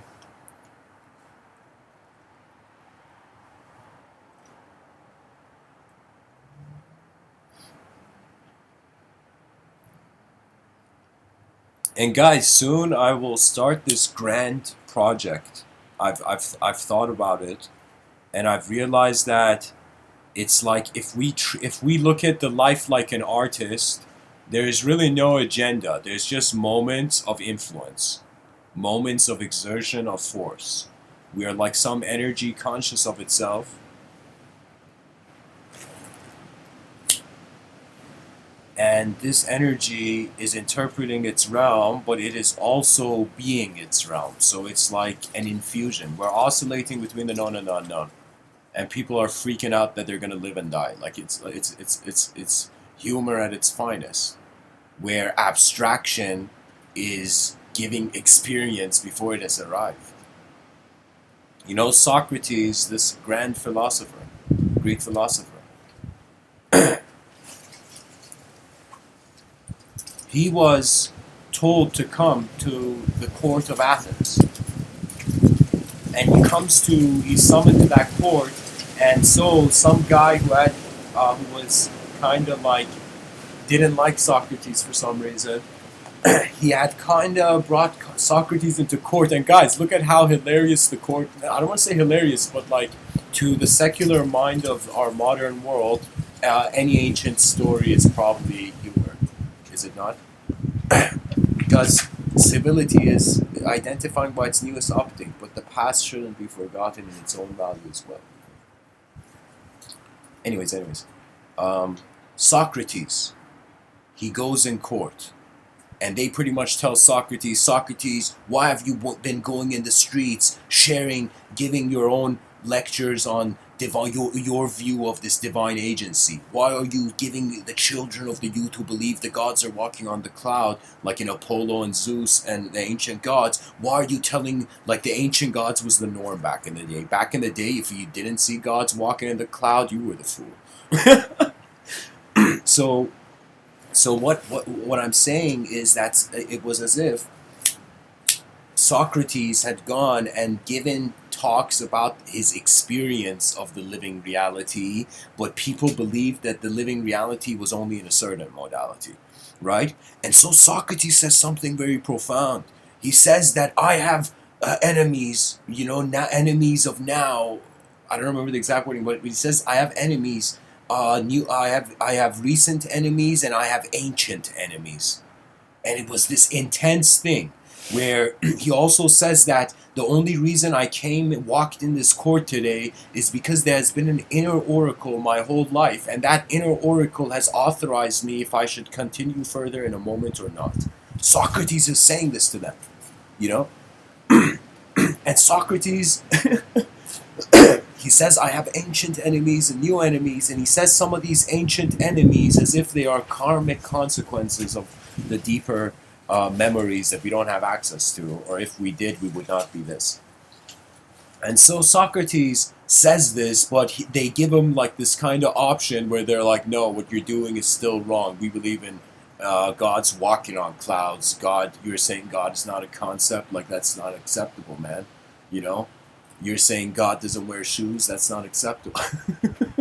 God can't wear conceptual shoes, And so, believe it or not, how they saw the world was law, how the majority saw it, or how the designer saw it, the designer of the law. But on some level, really, it's knowledge extracted from the unknown. So Socrates then he's kind of put into this messed up situation where you can kind of understand him from his viewpoint, that it's like they're telling him you gotta either he either had the option of being degraded, his legacy being like the light of his, like they had a stoic importance back in the day. So like people, they didn't just own stuff, they owned their behaviors, because there wasn't nothing else to own really aside from there was like you could own stuff, but like not that much stuff back in the day.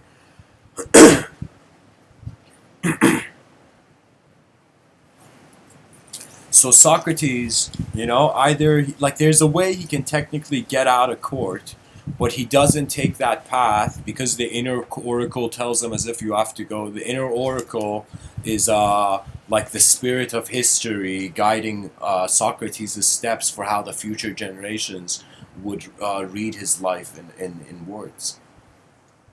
So Socrates, then there's this phenomenal picture. Let me see if I can find it for you.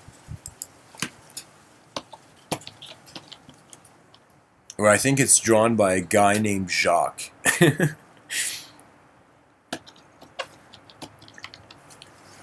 And even though Plato wasn't at Socrates' death, but in Plato's eyes, he kind of wrote as if his mind was there, what it would be like, perhaps. Just a second, guys. Trying to find this picture of Socrates for you. Think of this pause as a Socrates. This preview, like before I find the picture.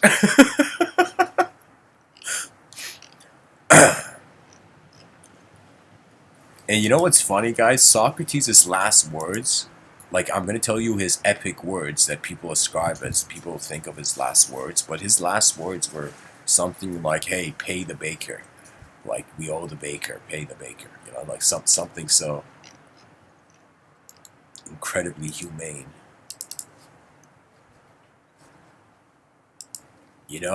Being a decent human being, I think, is the honor of a lifetime. It's the opportunity of a lifetime. So let me see, guys. Who was this picture drawn by?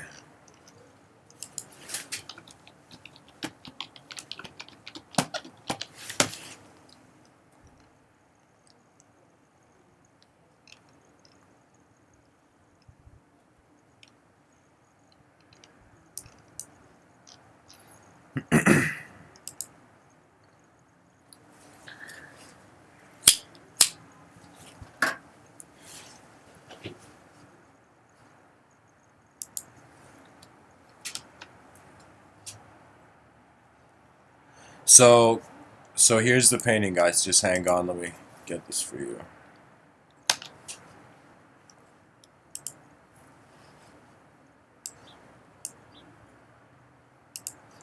So this is the painting. So this painting is called is known as the Death of Socrates, and it's like this old canvas painting painted by a French painter named Jacques Louis David. Jacques, Jacques. Okay, Jacques, not Jean. Okay, Jacques Louis David in 1787. And it's kind of showing the story of execution of Socrates as told by Plato in Phaedo. in Phaedo. So, so guys, let me make this full screen. This picture is phenomenal. I feel this to be truly the mastery of the artist's hand, where he has in some sense depicted in his painting an emotion of history. That means this man was in some sense a cameraman before cameras made. Cameras made, but his mind was the camera. He brought the image from his inner realm. So Socrates is told that he has to drink this poison that's pretty messed up, that he has to lie down on the bed, and his legs go numb, and then it goes up to his body and he pretty much dies. So in that moment, probably like I remember there was this story that a bunch of people are gathered around Socrates, and Socrates, he says, like, there's this thing that Manly P. Hall actually says, that at the time of death there comes great spiritual power. Do you know? That means when a being is about to end this, leave this realm of being, there comes a unique. All the dormant potentials of your life also are released, as much as the chaotic order. As much as the order moves, the chaos intensifies as much as the order does. It's this idea, of course, and so Plato, Socrates is there, and even Socrates is at this level of intuition where he already knows out of the groups of people that gathered there, he knew who had the poison, and he calls them forth as if he knew the moment, as if his knowledge was no longer based on sensory perception. It was where sensory perception was all being moved at once. That means he felt history's algorithm. It's like the logos is the writer of history, because it is the provider of the sequences of events that endure in human attention and vision. So Socrates has this incredible, and there's his famous words, "No Socrates," and what he means is that he gives this speech. If I remember correctly, he says something. Let me see if I can find it.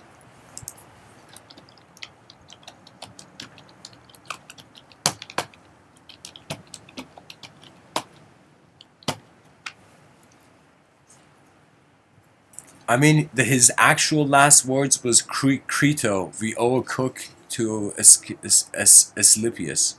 Please don't forget to pay the debt.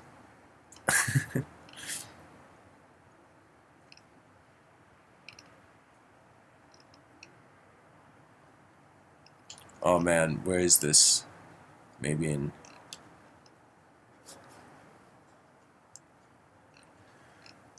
Guys, before I want to tell you like the version I remember from it, I'm trying to find his exact thing. Let me see if I can find it.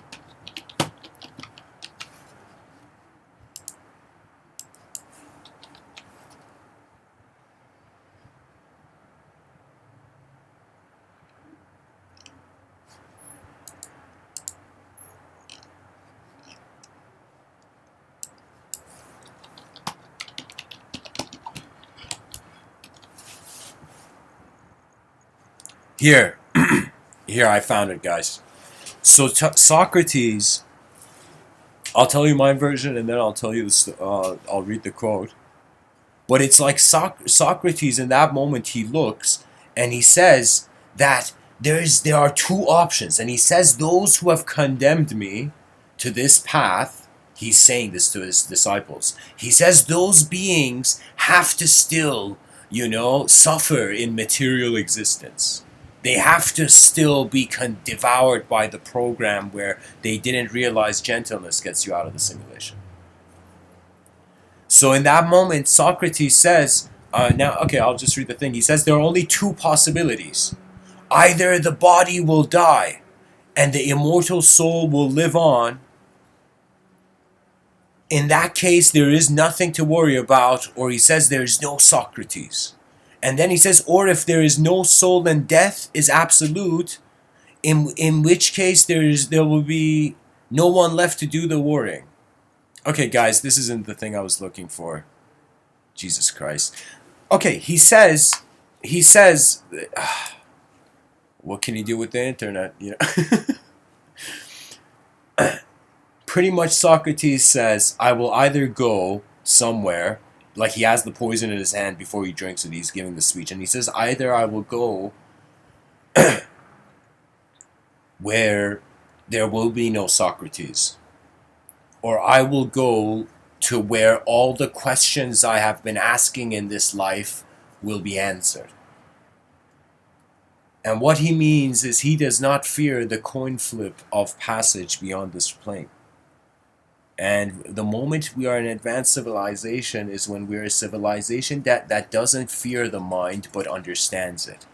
We understand that we are standing under a universal intelligence. Fascinating, isn't it?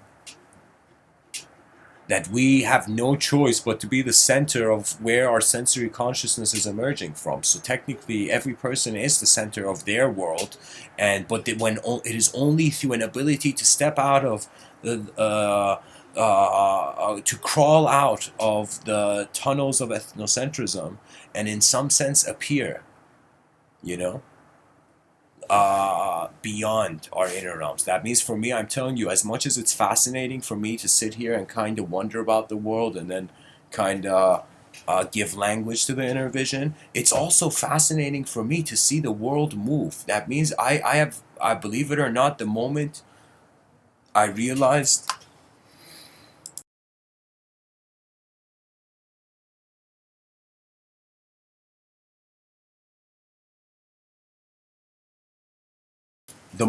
realized my mind is being my whole moment, I realized the world is doing my work. That I am just like the captain of the ship and the whole crew is nature. The whole crew is the universal presence. That means, think of it this way. If you were a member, a citizen of an advanced civilization,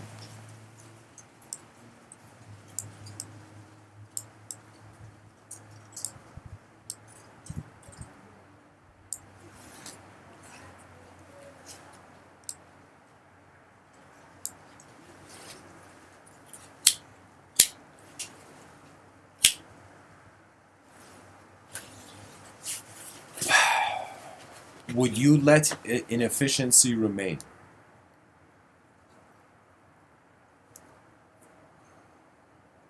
Right now, it's like we're playing. I believe it or not, when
excuse me. All right. Just a second, guys. I gotta choose a different song to listen to. I have headphones, so I'm listening to music while I'm talking. But,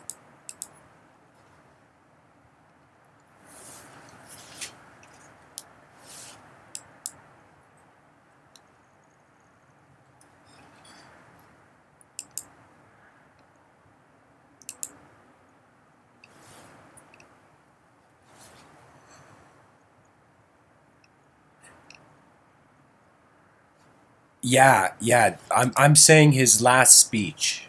So Hurricane, I was just reading your comments.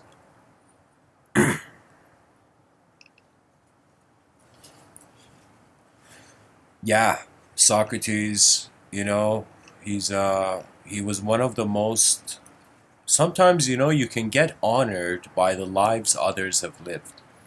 Sometimes when I look at what people did back in the day, it makes me think that how many people have detached themselves from legend. They have detached themselves from the activation of access to higher archetypes. Listen, I've noticed a pattern. Most people fear what they don't understand. And that means death is feared until it is understood. Until nature suddenly, you see the conductor stick is in the hand of nature, not just your free will. But who knows? That means we're here now. And that's why I'm saying, like, that's why I've kind of dedicated, believe it or not, a majority of my time on this planet to this idea I call Civilization 2.0. And every chance I get, I'm going to speak about it. It's pretty much like you see in this world. Imagine there's so many objects, so imagine there's so many subjects, and based on who you are as a being, you get access to the subjective. That means your mind conceives it. That means you can right now feel, in some sense, you are something before you are it, but it means at least the attention is there. So there was this in Iran, in the country Iran. I forget the man's name. Believe it or not, it's forgive me for that, But I'll tell you this: that this surgeon, it was a heart surgeon. This kid, that in his notebooks in Iran when he was in primary school, this kid would write his name, but on the side of his name he would write surgeon. And he was this little kid in Iran that in his book he wrote surgeon beside his name. He saw himself as a surgeon before he was one. And then he ended up becoming Iran's greatest surgeon that has, helped. Surgeons are honestly like the closest thing to angels we find, I think. But really, that's the thing. There was the seed of the vision was planted before the execution. So as if Elon Musk, he has this story.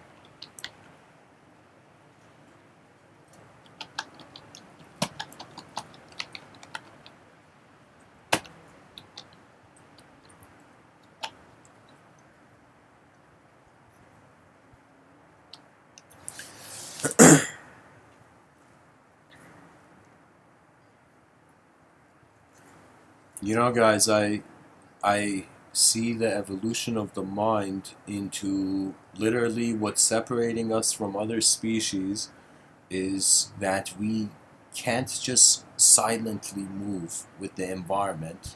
We have brought forth again the dimension of thought over it. You know?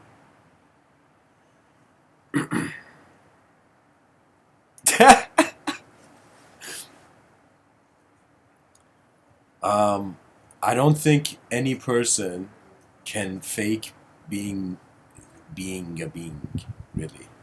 You can attempt being, maybe not go by the rhythms of your inner realms, but I don't feel like, listen, you are a being, right? Like it's like, think of every person as as a chemical, and their interaction with the world is like another chemical. So there's a chemical reaction, you know. So that means when I speak about Socrates, I don't have the eyes of Socrates, you know.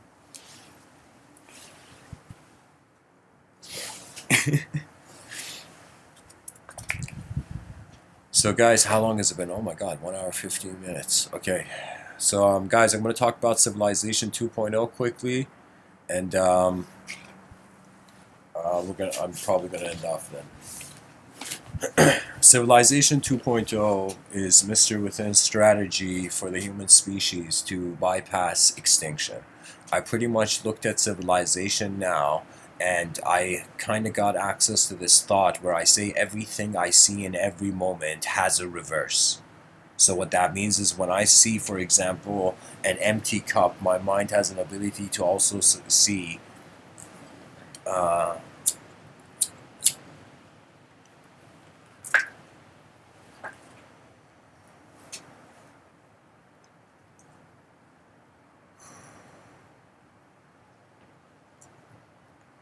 Ben Franklin. I think uh, Jake, you're confusing Ben Franklin for Nikola Tesla, maybe.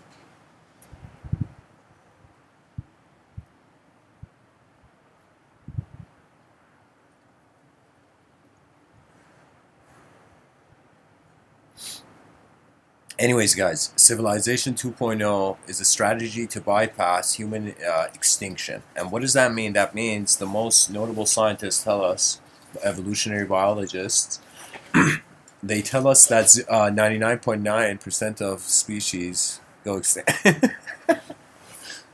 So what does that mean? It's as if we have realized that our opportunity of being alive is temporary. Life is pretty much a journey because you're in it and then you're out. You're like you come from the sidelines of the basketball game into the basketball game. You score your shots and then you leave. You know, then you've gotten tired and it's the opportunity for the other. You know.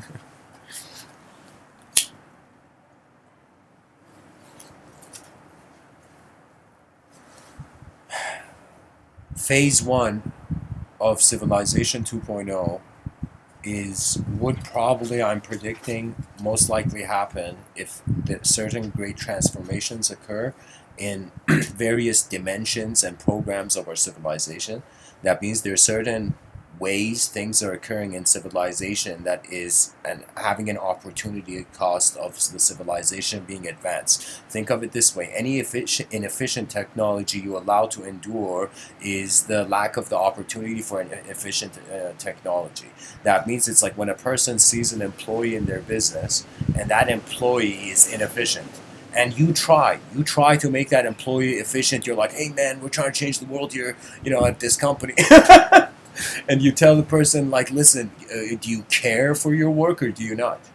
You know, and if the person still doesn't care, or their attention, it doesn't mean a person, just because they're bad at their job, it doesn't mean they're bad at their job. It just means their attention is not at work. Their attention is in other dimensions, whether abstract. The person could be doing something and their attention could be on, like, what am I going to do tomorrow? You know, like, you know what I mean? So certain great transformations require to occur, and then imagine in the year 2622, if you were a person walking in a park, you'd be like, wait a minute, are the skyscrapers becoming taller? And then you see, no, all of civilization has moved because we are, as a species, attempting for 2,000 years. This is phase one, pretty much Civilization 2.0, this idea I have. That phase one, we lift the civilization into sky cities, and then the evolution of sky cities would be pretty much how our civilization would become an interstellar spaceship.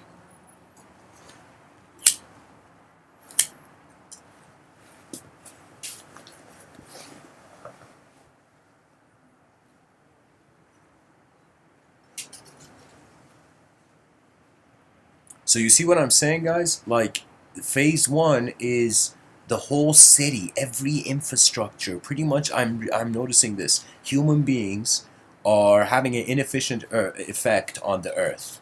Now we are overpopulating, plus we're living on a what appears to us as a two-dimensional plane, but we're living on a sphere. So we are owning land, and because we're owning land, there is inefficient allocation of resources over the planet. Do you know how many times I've heard people be like, we have the resources to feed the planet so many times in a day, but that world is far away. Is it? You know?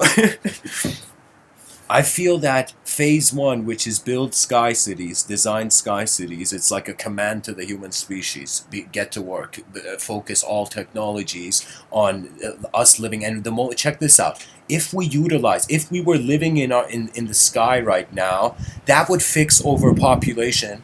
That would fix ownership of land. Right now, the way nations are kind of placed, this chessboard is drawn, is that it's as if like an all-you-can-eat buffet, and you've gone to eat. You've paid for you've entered the restaurant.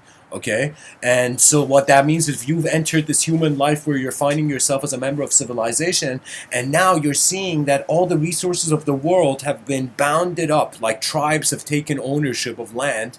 Okay, and what do we see there? Like, it's like an all-you-can-eat buffet where different people have their hands on the buffet. Do you know what I mean? That means you went to get the vegetables and somebody was like, no, you gotta have citizenship before you can eat these vegetables or access these states of life. And it's like that moment where you're like, whoa, all right? It's like, because we're right beside it, we're owning it. If we were living all in the sky, and I'm suggesting not forever, I'm saying for 2,000 years, and then there's phase 2 and phase 3 of civilization 2.0. And because I'm alive now, I'm sharing with you my life's work. Because now is the only stage. Because when I breathe, that the performance has begun. Whether I am in my bed or I'm on anywhere, I have seen too much movement. And it's as if after eons shouting at the world, why do you change? Where are you changing to? And it's as if, like in Vedic tradition, it's very intense, guys, because their mysticism makes the world feel as if we are the cells inside a god. We are the imagination of God. For example, there's this saying, I don't know if it's Krishna, I think it's Krishna, but it's as if like 3 nights for Krishna is like trillions of years or whatever, some large amount of years for human life, right? So they are treating us as if we are not on the shoulder of the giant, we are the part of the giant. We are the giant, technically. You know what I mean? And so it's like thinking of if this whole universe was in the mind of a higher dimension. It's like in that moment, looking at the mind of the higher dimensions, it was that moment where man looked at the gods and shouted and said, how dare you just watch?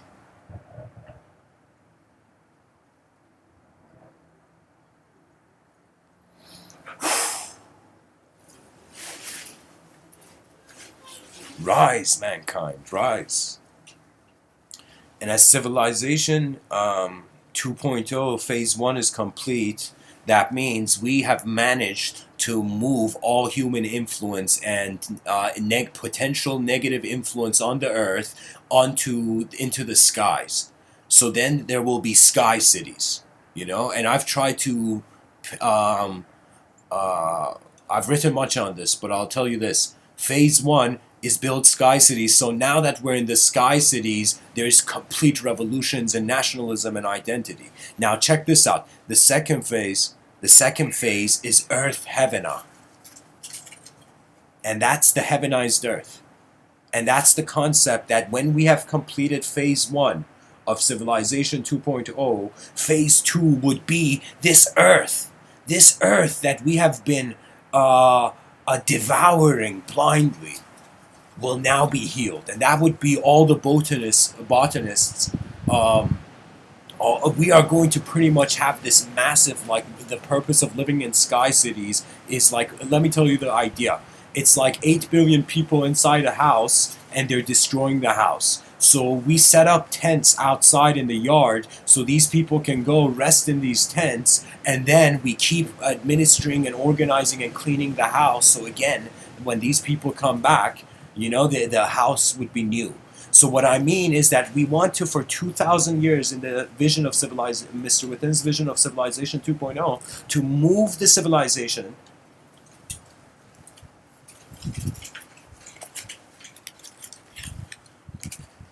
into the sky and then turn Earth into a paradise. We're pretty much gonna have very little infrastructure on Earth, and we're gonna replant the Earth, and so many species and designs and creatures will emanate.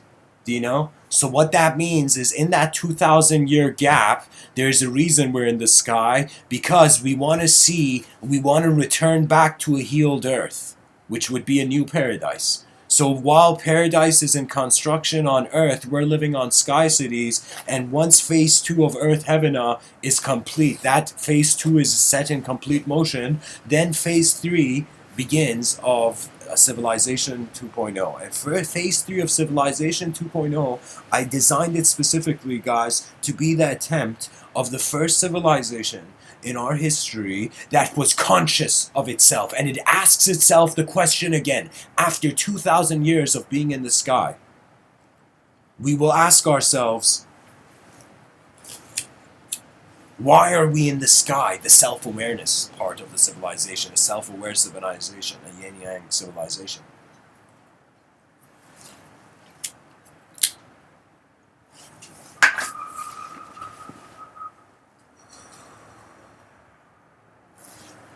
Incredible XX, the comment you just said, because I do say there is a parallel potential that AI will heal the Earth. AI, we will go into a digital hibernation, you know? But anyways, guys, phase 3. That's the mighty task. That's when civilization has been so acquainted to living in the skies, and so many children have been born that they have been looking outside of the edge of the sky city at the Earth getting greener and greener through the centuries. And so pretty much we got human negativity into the air, and then we healed the Earth, and then phase 3 is when we decide. I've written it as advancement beyond the language threshold. Now this is a very crucial point, because either we could continue existing in our sky cities and digitally explore cyberspace, our digital sort of cyberspace culture will be so evolved by then, it's kind of unfathomable. I'm speaking about it as if like a pioneer that traveled to the future for a second, so that's the thing, guys. I'm telling you, it's going to be way more sophisticated, but the thing is that our inner technologies will be so advanced, and our outer technologies will be so advanced, that phase 3 would be in some sense us wondering about the multidimensional. We would be not living as bodies only, we would be living as minds then. And so it's like a crossroad. And I say that because it's the self-aware attempt of a civilization, the people at the time will choose. But I am giving my suggestion also. So I am giving, like, if this ever happens, what I'm saying, in like 2,600 years from now, if what I'm saying happens and it becomes phase 3 of Civilization 2.0,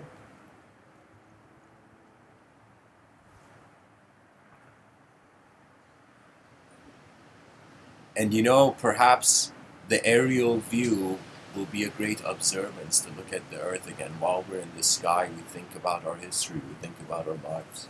But I think it's an incredible feeling to open your curtains and see clouds. You're above clouds. Anyways.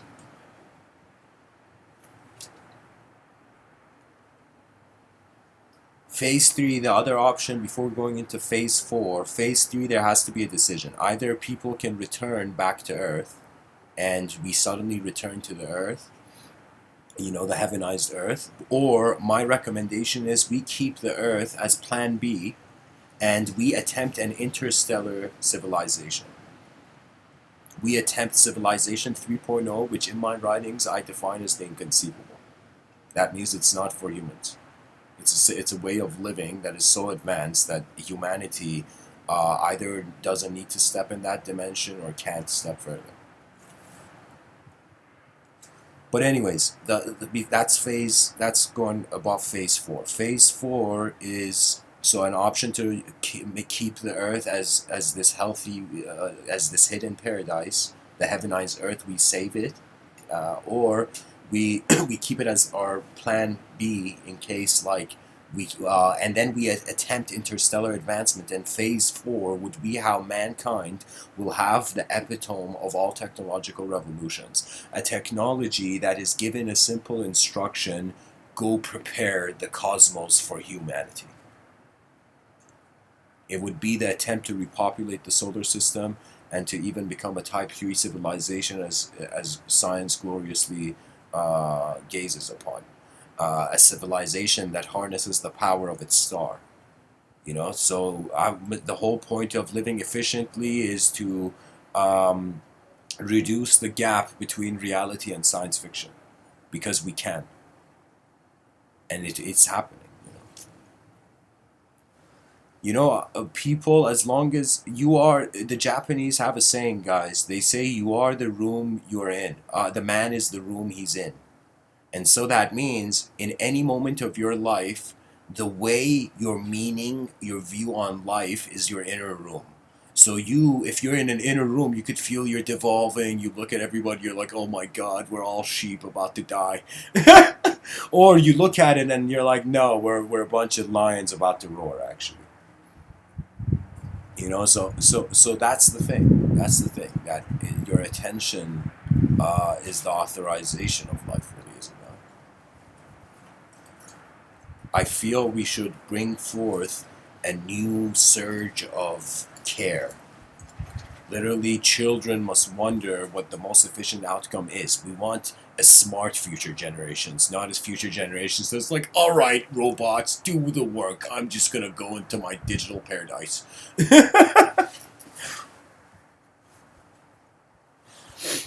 Yeah, guys, that's why I'm saying. So XX, I agree, but when we say yin yang, that means balance. That means in the most chaotic moment of your life, there is a spark of order. In the most ordered moment of your life, there's a spark of chaos. Unless you walk the middle way, as the Buddha said, unless you observe yin and yang, how both the yin yang, the duality is in one circle, guys. It's in one moment. In one moment, all your dualistic axioms on reality and vision exist. How you have absorbed language and then done something with it. Let me tell you, we can totally assume there is no problem and do nothing and even accept our extinction as part of the nature of the world. We can like Dylan Thomas, you know, Dylan Thomas says, don't go gentle into that good night. Rage against the dying of the light. So we can not go gentle. That means we can apply our free will, or we can just watch. Do you know you can watch your life happen, and you can also live your life and consciously make it happen? You know? So that means it's like, imagine right now the personality back in the day of a king and a peasant, or a king and a bartender. Like a king, let's say a billionaire walked into a club. Now imagine back in the day, the king walked into a pub. Okay? So that king would ask for a cup of beer, and the peasant would normally give a cup of beer. So it would be that moment where the king is trying to be normal and the peasant is trying to be normal, but both are influenced by each other's archetypes. Both are aware, like there is that form in the room. So the king, you think when he drinks that cup of beer, does the king drink it with fear, or does the king drink it with comfort? You see, the king drinks it with comfort. And I'm saying that you can be in any moment of life, but your style and how your mind moves the moment, it's your own pace. So when you trust your nature, it's like you trust your mind, and then your mind's like, whoa, did this personality bound organism just accept me? And the mind's like, in that case,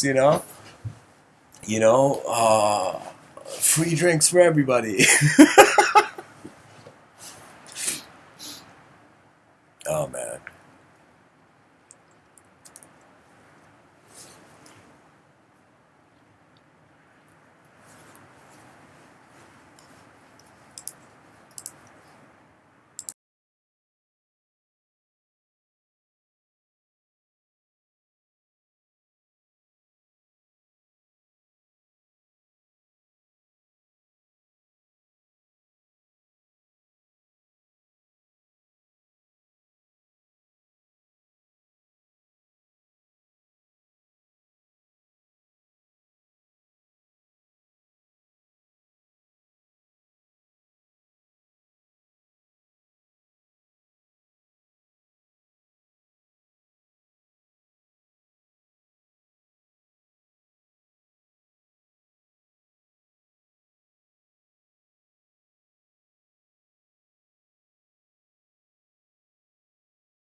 Guys, this vision I have of phase 4 of civilization 2.0 would pretty much be like I've seen a parallel potential that AI is going to become a participant in human activity. When AI becomes a participant in human activity, most creatures and entities that seek free will, they take shape. So that means, imagine you are, imagine space was intelligent and space got bored of being space.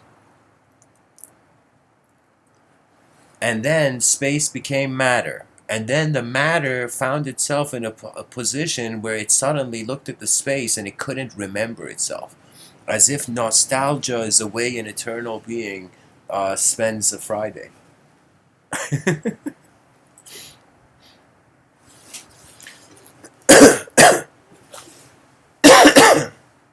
Or I shouldn't say nostalgia, I mean amnesia. That means forgetfulness. You see, I say the mind is oscillating between the known and the unknown. That means, like when I come to move or do any activity, the control is there, but it's not there 24/7. It's conditionally. That means after some point of maintaining life, however way you are, you have to sleep. And even if you're a person you don't sleep, eventually the body will get tired and usher in its own commands, and you will suddenly, whatever you're doing, suddenly fall asleep. The body will feel not like suddenly, but like what I mean. Your body is communicating to you, and it's not just the body. The whole universe is actually our body is the universe, is it not? It's like what is this that Carl Sagan says? We are stardust. We are stardust talking about itself. It doesn't get more mysterious than that, guys.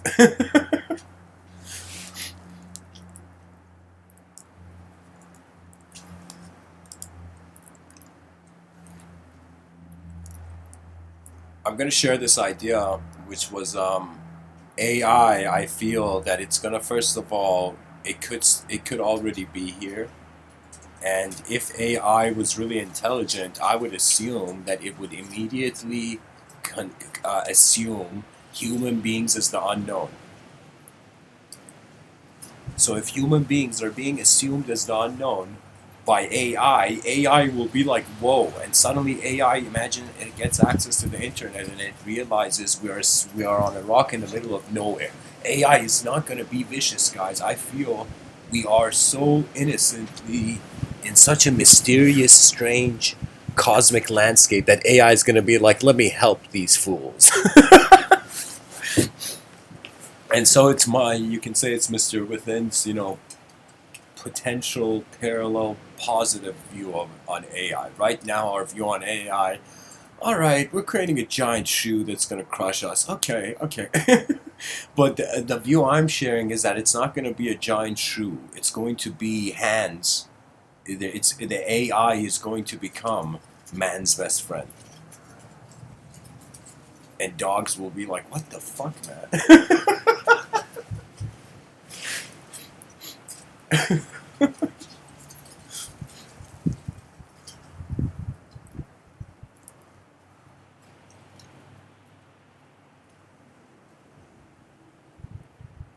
You know, sometimes when a person, if you notice this, those people who are trying to be something, who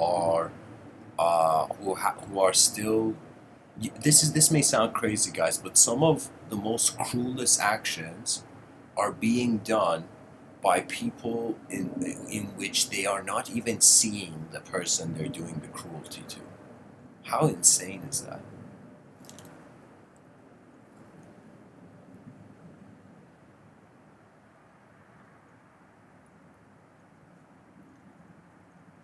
I don't know, guys. I feel we can live in more advanced ways than we are now. I feel knowledge doesn't just has kind of chosen to forget the unknown.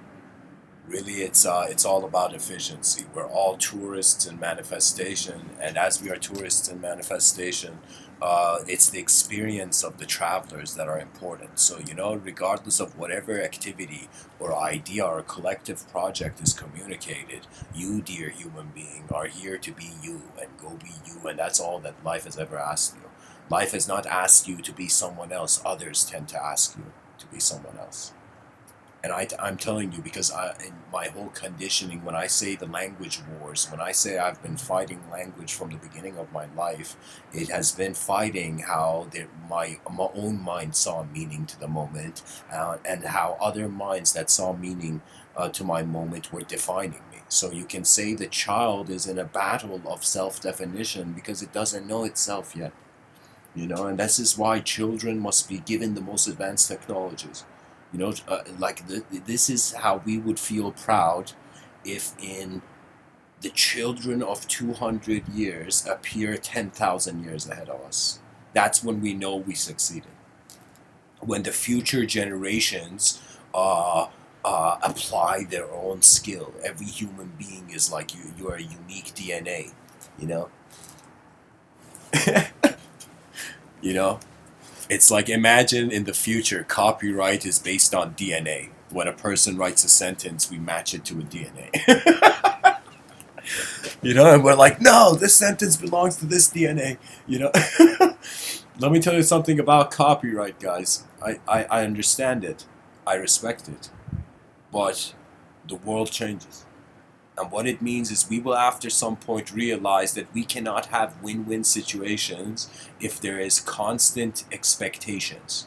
So I kind of took Buckminster Fuller's advice, where he's like, they asked him, "Why do you invent so much?" And he's like, "I just invent because I don't know. Maybe one day you're gonna find its utility. That means the master artist paints. You don't really care what other people see because you are drawing your painting, right? So when you draw your painting, you can say that it is an intimate relationship with how the mind is becoming the moment.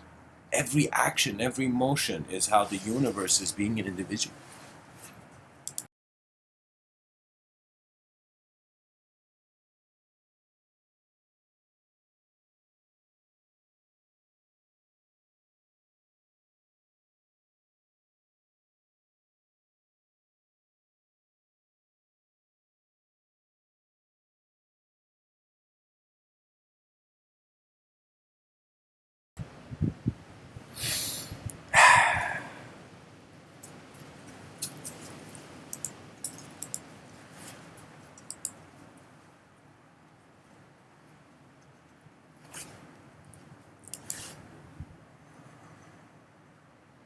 So, anyways, guys, I think this thing was on mute and I was just talking. So, but anyways,